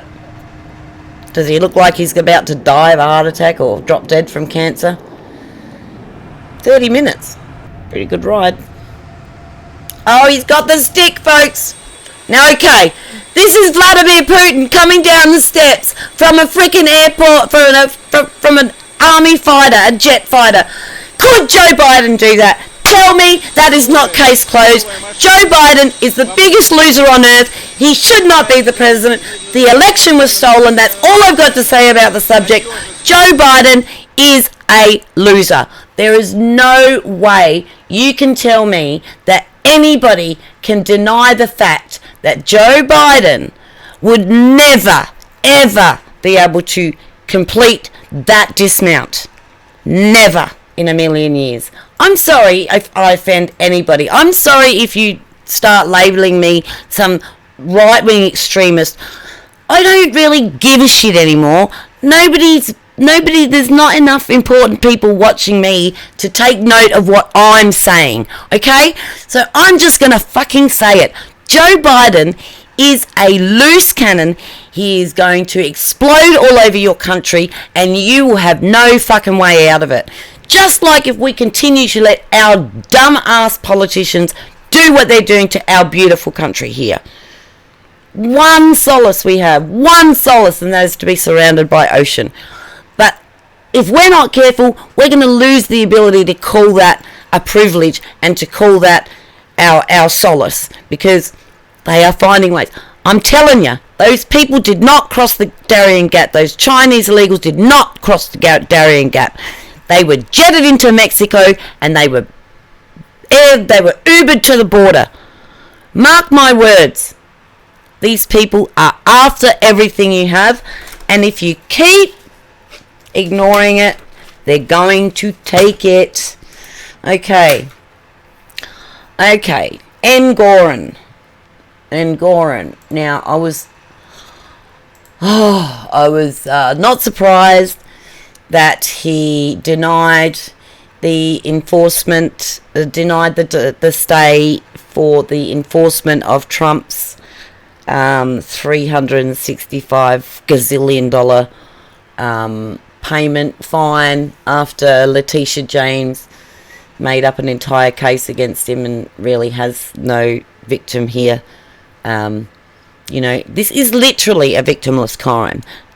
Donald Trump has been fined and has lost his ability to trade in New York for 3 years, and his ability to do a lot more things.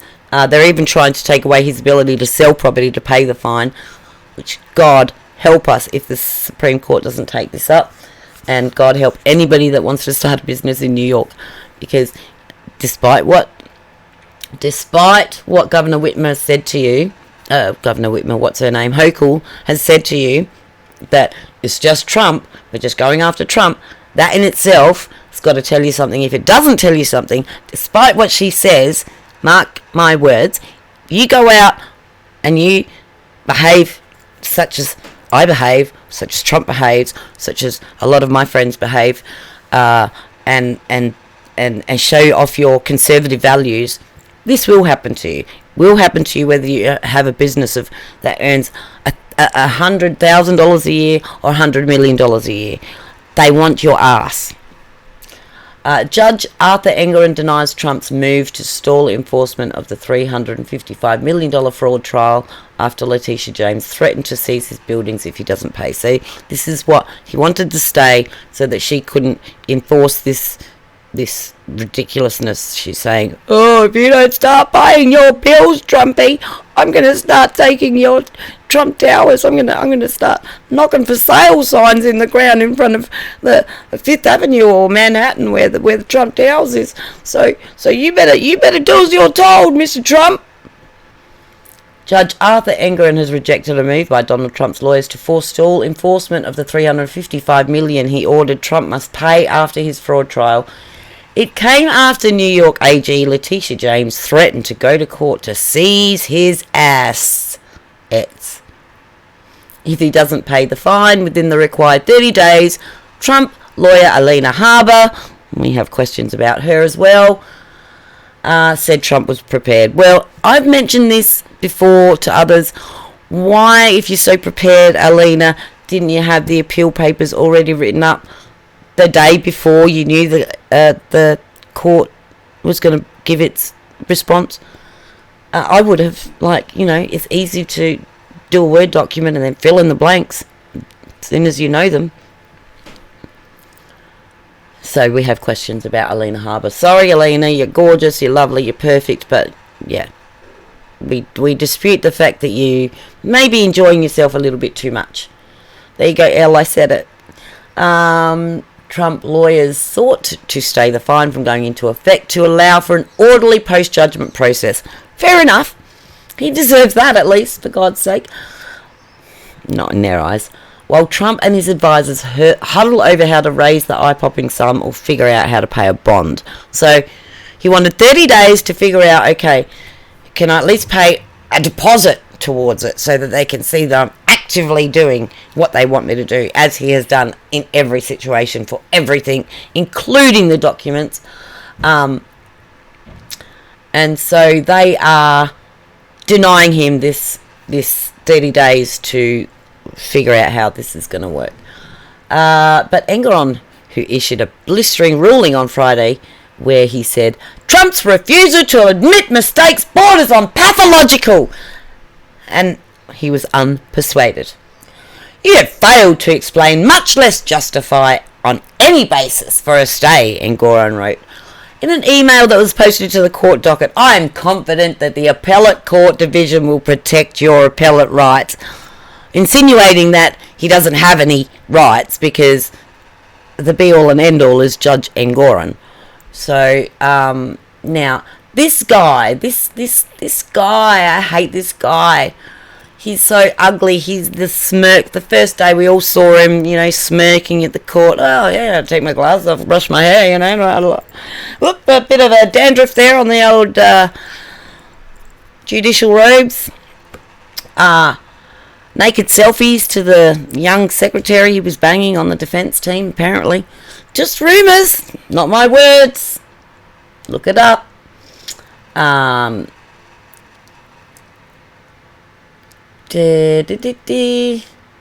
So again, what's this? We've got another one here. What I might do is close this one because it gets confusing after a while. I've got so many apps, so many pages open. Oh, there's Trump. Look, I mean, he did a speech tonight at the Black Caucus in somewhere, I can't remember, and was discussing this with my friends on Discord afterwards, saying how relaxed he was. He just seems relaxed. He's been asked several times now about how, if he fears, I think Laura Ingraham asked him on the town hall the other day, if he fears for his life in an attempted assassination. And, you know, everybody knows that there was plenty of assassination attempts or supposedly thwarted assassination attempts on Trump while he was in office. Why would you think they've stopped now? If anything, they would have gotten worse, of course. But he doesn't. He doesn't linger on it. He doesn't wallow in it. He doesn't lose sleep over it. He barely sleeps as it is, so he couldn't possibly lose sleep over it. But he's relaxed. He was, you know, feeling comfortable, like he was in a room with people that he has a rapport with and he has, you know, affiliations with, comfortable. Not like in a room full of strangers where you would feel awkward if you don't know anybody. He knew some, he didn't know others, but he felt comfortable. That tells you a lot about a man standing in a room with black people. I'm sorry. I said it, I'm sorry. It's not, it's a fact. Donald Trump's lawyers haven't properly explained their request to postpone payment on the massive 360. And that's another thing. I don't know if anyone's caught it, but every time I see this figure, it's different. 364 now. It was 355. I think the first time I saw it was 346. There was something there with Letitia James. The headline said 463 million. So we need to get a consistent figure on this bloody figure. I think some of them are adding interest and some of them are adding court costs. It just jumbles everything up. And they do that. This is what they do. They're jumbling it up. Because if I went to somebody on the left and I said, oh, this bloody $364 million bloody judgment, or this $436 million judgment on Trump, don't you think that's a little excessive? What are you talking about? It's only 364. See, this is the way you make shit up. You just make numbers up. No, you guys make the numbers up. I'm just reading them. Sorry, can't blame me. And, you know, and then I would refer you to this show, where you can sign up and subscribe for $5 a month and help me bring you more news from the Gulag, just like this. If you're interested, hit the subscribe button at the bottom of the screen now. Okay, so Judge Engoron is a jerk, and I just want to show you who he reminds me of. So we're going to go the preacher in poltergeist. And we're going to do a little comparison. Okay, there he is. Okay, this is uncanny. Now, I saw an AI thing which I posted. No, I didn't post it on YouTube, but I posted it in my Discord, my friends in our chat, our private chat. And you tell me, does this guy not look like Judge Engoron? And like, come on, guys. He's gross and disgusting and terribly scary. I would be horrified if this guy showed up in my front door, let alone in my dreams. What would you... Oh, I mean, how would you deal with it? Oh. Okay.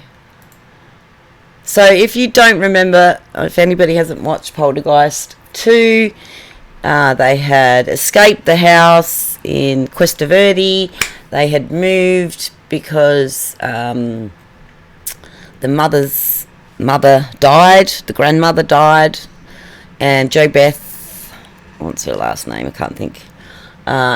Mother died, and they went to the house to finalise all of her things. Da da da da da. Well, actually, they were living with her when she died, and of course, unbeknownst to them, the secret of Carol Ann's life force has caused Preacher Kane to attach himself to her life force, and he is now following her wherever she goes. So the premise of Poltergeist 2 is to release Preacher Kane from Carol Ann's life force, which I believe they successfully do at the end of the movie. But this guy is so damn creepy.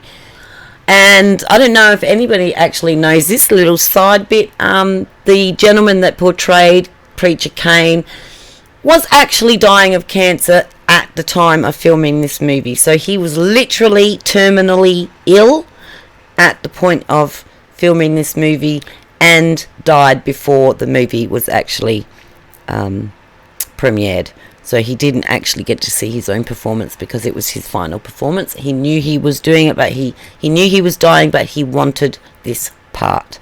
It's just a little side story that I picked up the other day from watching Insider's doco on Poltergeist movies. Okay, so, look, I mean, maybe a little less hair, but... Glad to have this opportunity to talk with your family out of the way. Because I believe you have a problem here. Oh, yeah? I believe there's an Indian living here with you. Taylor. There's that smile. There's that smile that he gave to the MSN. You are a danger. What do you mean? I'm with an organization whose concern is families like your own, families in crisis that are preyed upon by charlatans, fake magic, and false solutions. Now, I don't expect you to believe me now, but let me come in and talk to you about it. This is crazy. This is nuts. Please, open your heart and your mind to what I'm saying. He is dangerous.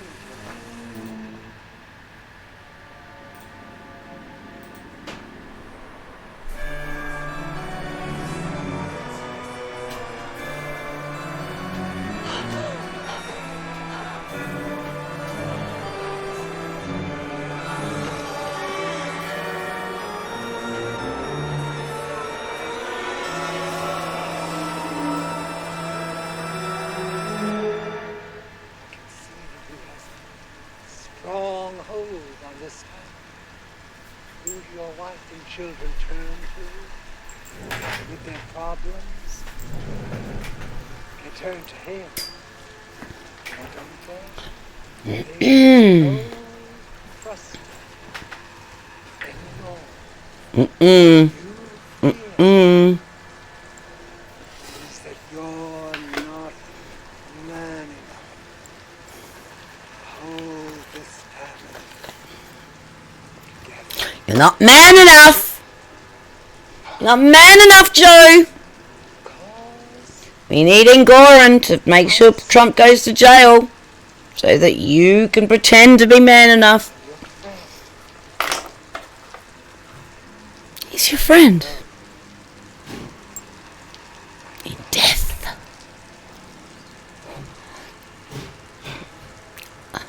Gotta say, I love this. Like, the drama is like full on. First time I saw this, I was about 13 years old. The first movie terrified me. Terrified me. Didn't eat a lamb chop for like 2 years.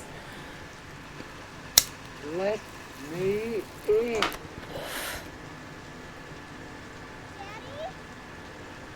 Nope. Nope. Now. Now! Let me in! Before it's too late. Quick! We've got to get him in jail now before it's too late. Gonna die. You're all gonna die in jail, Trump! You are gonna die.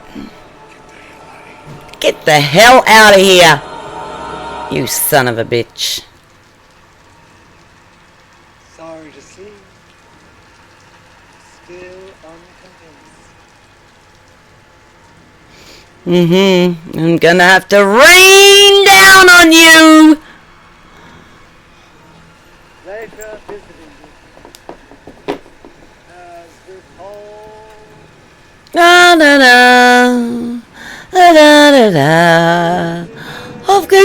creepy rainy guy.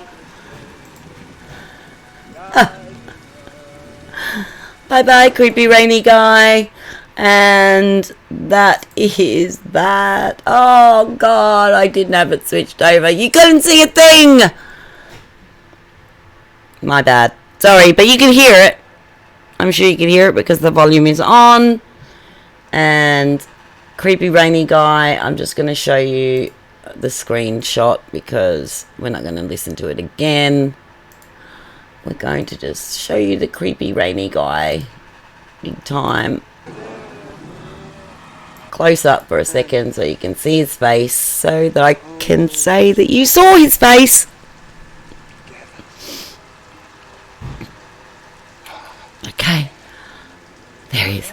This is Judge Engoron. Okay. He's smart. He's smart. And he's your friend. You're all going to die! Okay, enough of that. Let's get rid of that now. Right. Excuse me. Oh my goodness. Okay, so Judge Engoron is scary, creepy, rainy guy from Poltergeist 2, and he wants Trump to pay his naughty boy fines now. Don't pass go. Do not collect $200. Now, go directly to jail. Okay, so this next story is, I don't know if anybody's heard about it, but Alvin Bragg is in a bitch fight with Arizona over a murderer.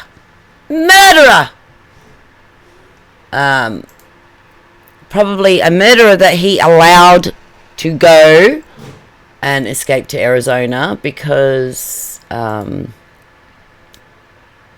just what they do in New York City these days. And so Arizona's AG has taken offense to that and has decided, no, your friendly neighborhood murderer has committed crimes in our state and we intend to hold him and use the full extent of the law to hold him and make sure that he pays punishment for the atrocities he committed here, which were hijacking a car and stabbing 2 women. So please, don't come at me with your poor me stories, Alvin Bragg. What has he got to say? He's going to say something ridiculous. You can bet on that. New York, a man wanted in the killing of a woman found bludgeoned to death, okay, with an iron in a Manhattan hotel, was apprehended in Arizona this week. How did he get to Arizona, Alvin?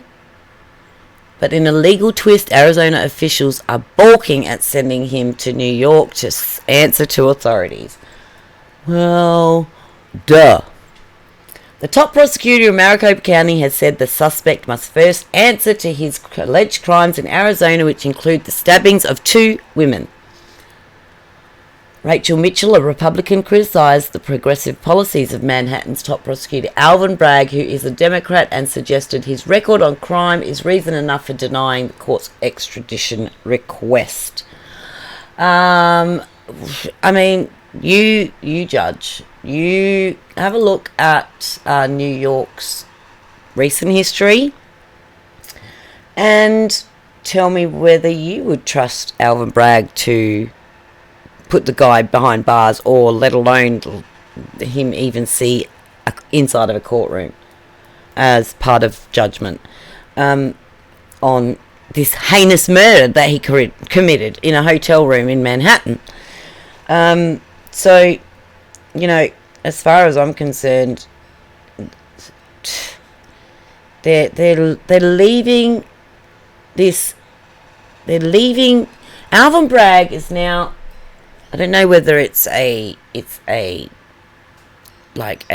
policy But it's like, okay, somebody does a crime in New York, we're not going to charge them, and when they leave the courthouse, they're free to do whatever they want, and they can go and expatriate themselves to another state, and if they behave badly over there, we'll let them catch them, because they're better at doing that than we are. That would point in fact be probably true. That would be a truism, because at this point in time the New York police force have got their hands tied behind their back, not just one hand but both hands tied behind their back, and you're about to be on camera, so I wouldn't come any further than that, my mother. So New York has their hands tied behind their back, and they aren't able to catch these people and keep them in custody. So what do? Getting bigger? No. No? No, I'm recording actually. You're on live television around the world. Hi, whatever. Morning's coming 6:15. Okay. Sorry, guys.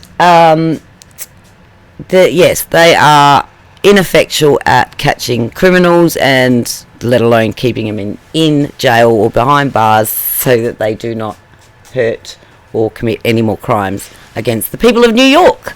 Alvin Bragg doesn't care. You know that. You've seen that. He's proved that. And this Rachel lady is just standing up and saying, no, no, no.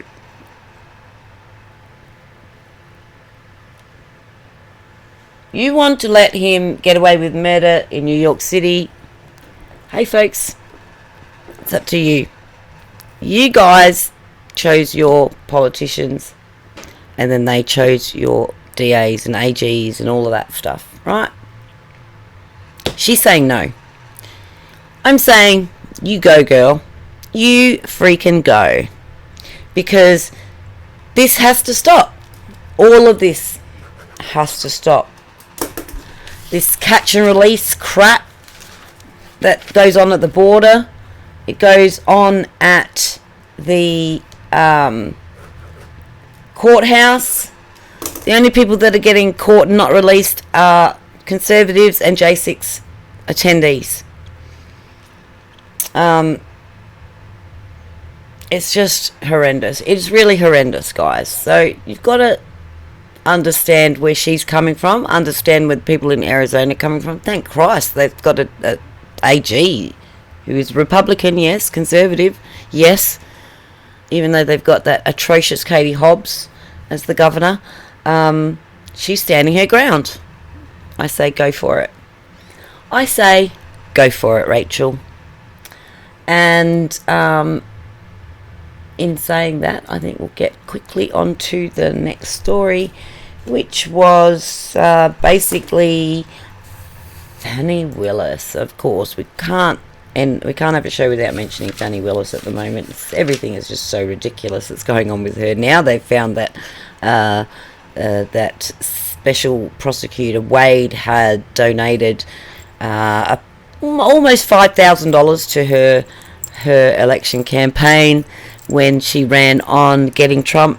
So, for somebody that didn't have any special kind of relationship with Fani Willis prior to the charges falling in August of 2023, thank you very much. That's when Trump was officially indicted, charged with the fraud, with the election interference, right?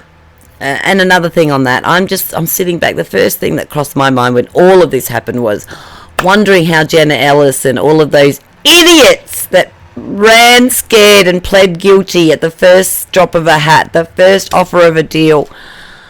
Oh, we won't give you any jail time as long as you turn on Trump, as long as you plead guilty and tell the world that Trump was involved. You'll be right. Sidney Powell, Jenna Ellis, and your ilk. Rudy didn't plead guilty. Trump didn't plead guilty. None of the other conservative hardcores pled guilty. Why did you feel the need to? Now your ass is on the line regardless. If you think that this case should get thrown out on the basis that she gets thrown out, why? Your case is easier to try than Trump's. Trump had reason. Trump had the presidency behind him. Trump had presidential privilege behind him for all of it. All of it. Everything that he's been accused of in these election and these fraud documents cases and stuff. But, like, of course, millions and millions and millions of people tuned in for the great Fannie Willis's testimony, which proved to be uncompelling, to say the least, except for the fact that she thought that she was the judge in the courtroom. Compelling to the point where you couldn't turn away, like a car crash. You couldn't turn away, but the responses were nothing. They were just like speech bubbles with nothing in there, just word salad. I don't know, maybe she went to the same school of Kamala. But that one, we've done that one, we've done that one, we've done that one, yes, we've done that one, done that one, done that one. What's this one? Yeah, we did this one. We're getting to the end of our stories. What's this? What was this? I don't even know what this one was, so we'll just done that one. We'll get rid of Goran. This, there we go. Here he is. Here she is, the beautiful, buxom Fannie Willis. So everybody saw her like eagerly standing aside the prosecutors. Well, I'm actually not sure who they were. Probably the defence, I guess, in defence of Fannie Willis. Standing next to the defence desk shortly after her lover had left the stand, and she was wearing the alluring red, pink. I say pink. I mean, I say fuchsia almost. Dress that she was wearing, that the whole conspiracy was that she was wearing it backwards. She got dressed in the dark, she was wearing it backwards, but the dress that everybody compared it to, and I did post this somewhere on X when it was a controversy, because a couple of weeks now, that according to me, and I do some sewing, I make some clothing of my own, I've been known to whip up a dress or two. This is not the same dress that they are advertising. Yes, it could be by the same designer. I will agree to that. I will, accept that there was a range of dresses that had this similar style and cut to them. But in the cold, hard light of the seamstress world, there was big differences. For a start, you can see these seams along here.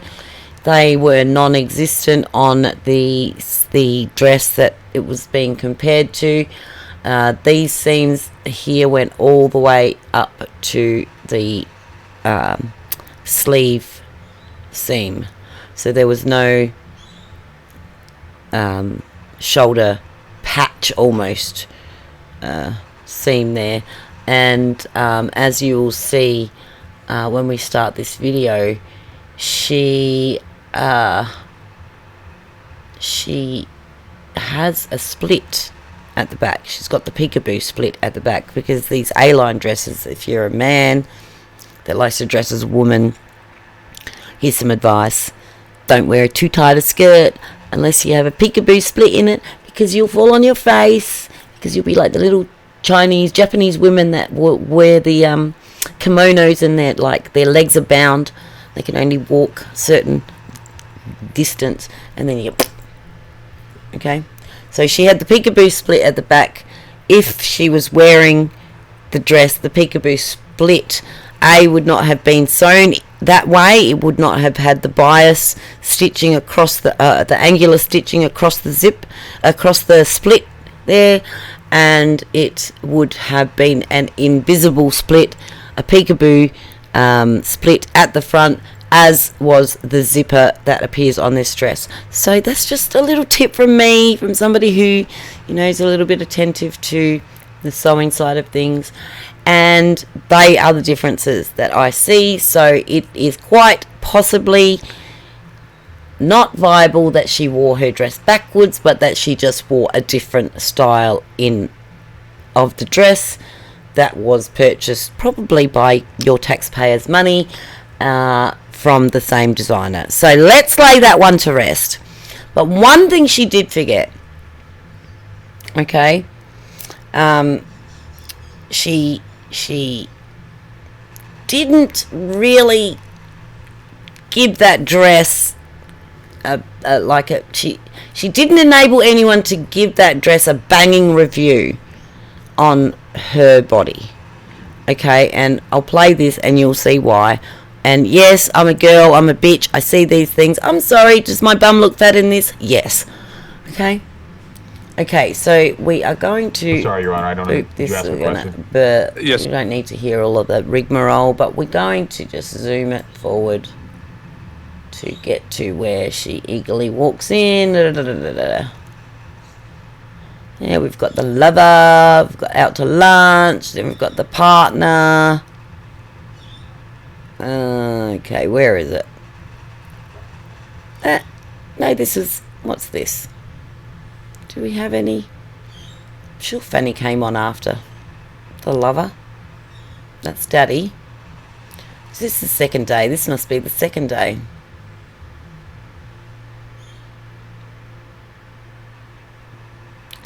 Okay, my bad. Let's go. Fine, let's go back. And Fanny Willis takes the stand. Okay.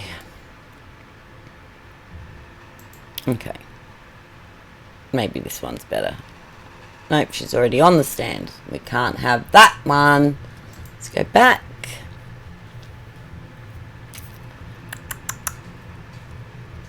Where are we? Where are we?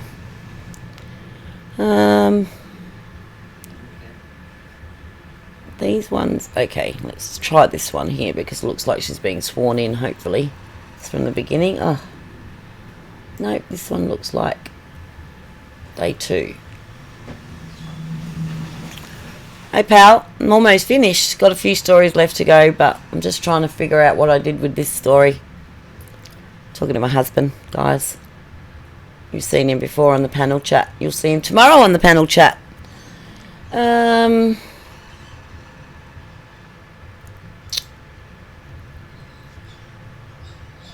No. Come on, guys. Maybe if I put day 1. Day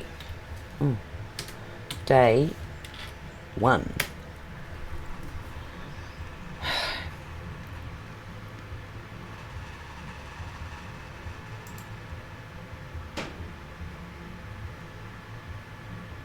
What the hell? No, this is live. My apologies, people. I could have sworn I checked it. This is alright,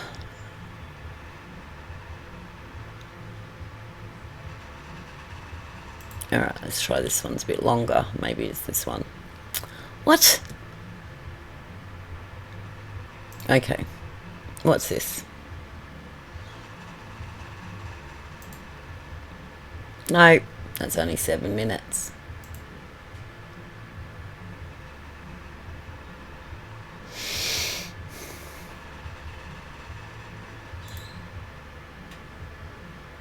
Nobody wants to show this piece of footage anymore on YouTube. What's the story? Why can't I find this specific piece of footage? Why have they deleted Fanny's opening remarks from this? This is ridiculous.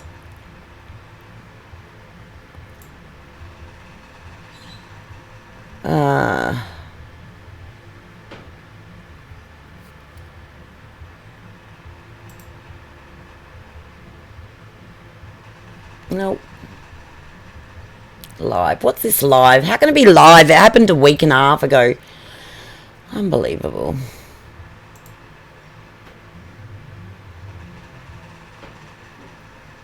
Could this be it?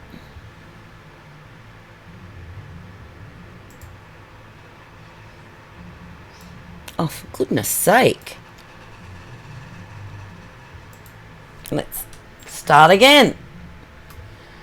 Fani Willis testimony.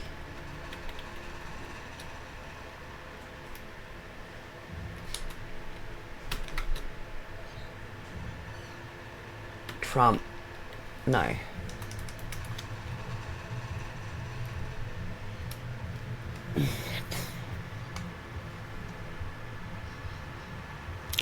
Don't want live. When they say live, we know it's not live.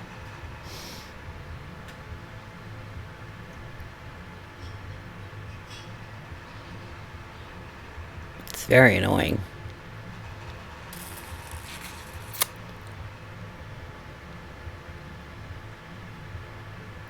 Very annoying, people.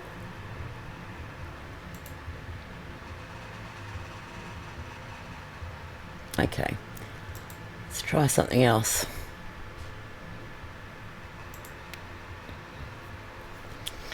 Fani Willis testimony.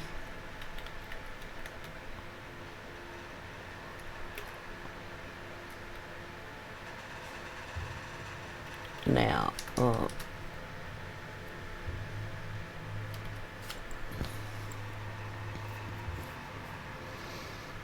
okay. There has got to be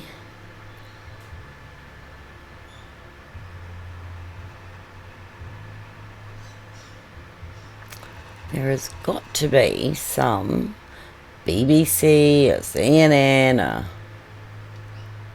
some, no, okay, what is this going to do? Come on, give me a link, give me a link.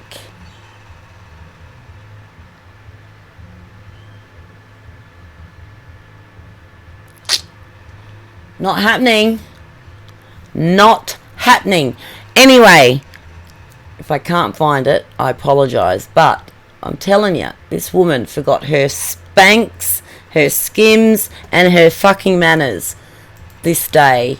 And if she gets disqualified, then I couldn't think of anyone that deserves it more than Fani Willis, because what she has done is absolutely beyond. I mean, wouldn't anybody agree that what she's done is beyond? Incomprehensible to me that somebody can openly and fraudulently carry on in front of the public, as you guys in Georgia have allowed this woman to do, then you've got to understand that you are letting this happen to yourself. You are letting this happen to yourself, because this woman is unhinged. Everything about her, everything that she's done, everything that she has used as evidence, like legal evidence, which there's no basis in it. There's absolutely no basis in it. It's all contrived as her statement that she didn't bump uglies with Wade until after he was selected as the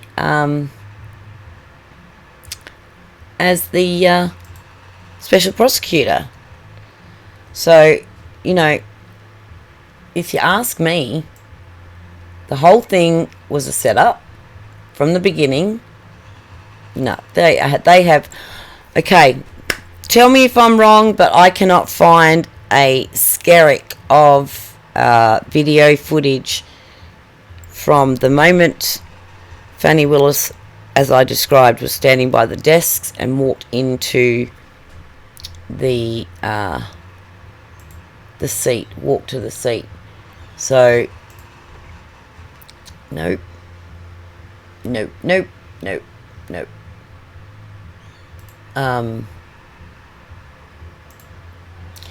see what they do on Fox News. Maybe can they'll celebrate show indoors. it in their tete-a-tete as they speak about it. But this was ridiculous. Like, she rebuked everything. She had so much leeway given to her by the judge. As I said, it's almost like she was in charge of the courtroom. Nobody reined her in. The judge didn't rein her in. Nobody reined her in. This woman is beyond control. And if she's allowed to continue with this case, my fear for Trump is really, really heightened, because she... Was that there? Let's see. I don't mind the 5. I'm actually contemplating calling my panel chat something along those lines.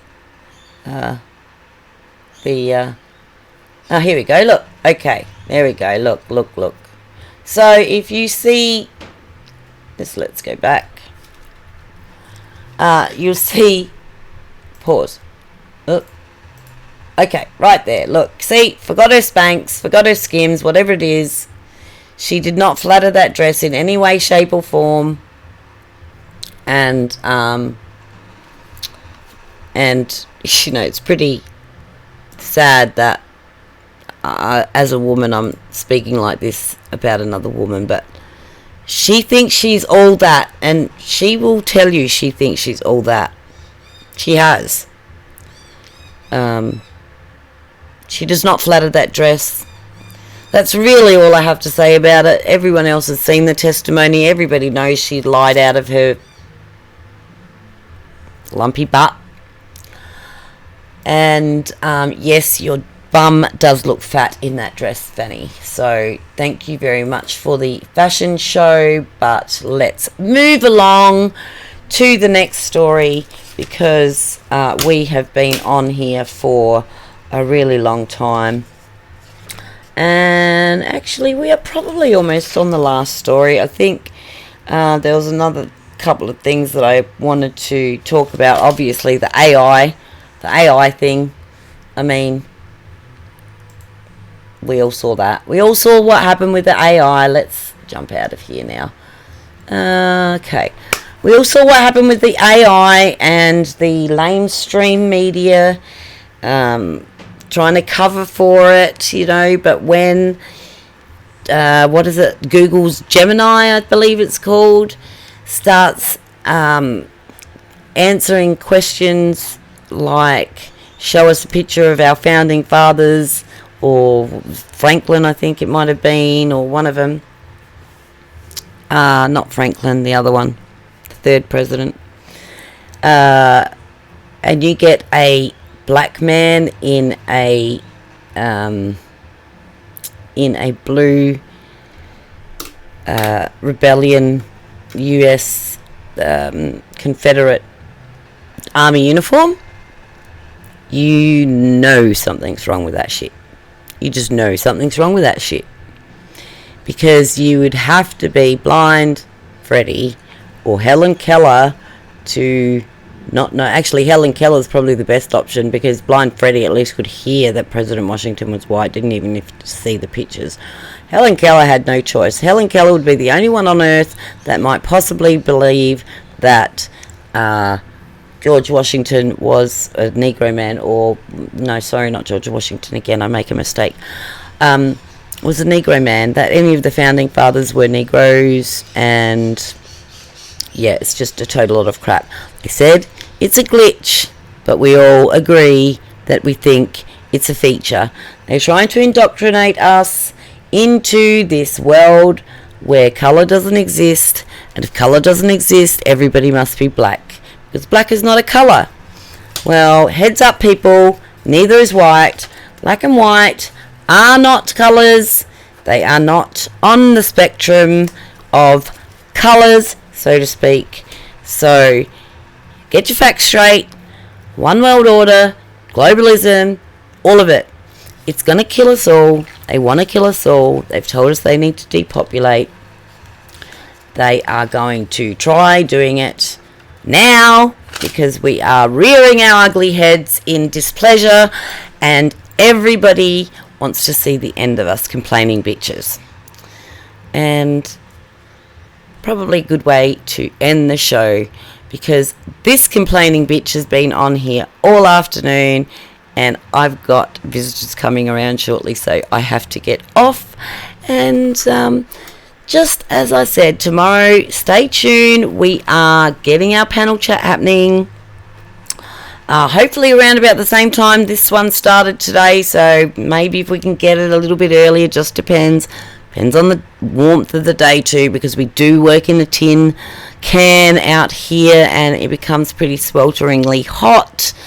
As you can imagine, we're in the middle of summer. So, what did you learn from today's show?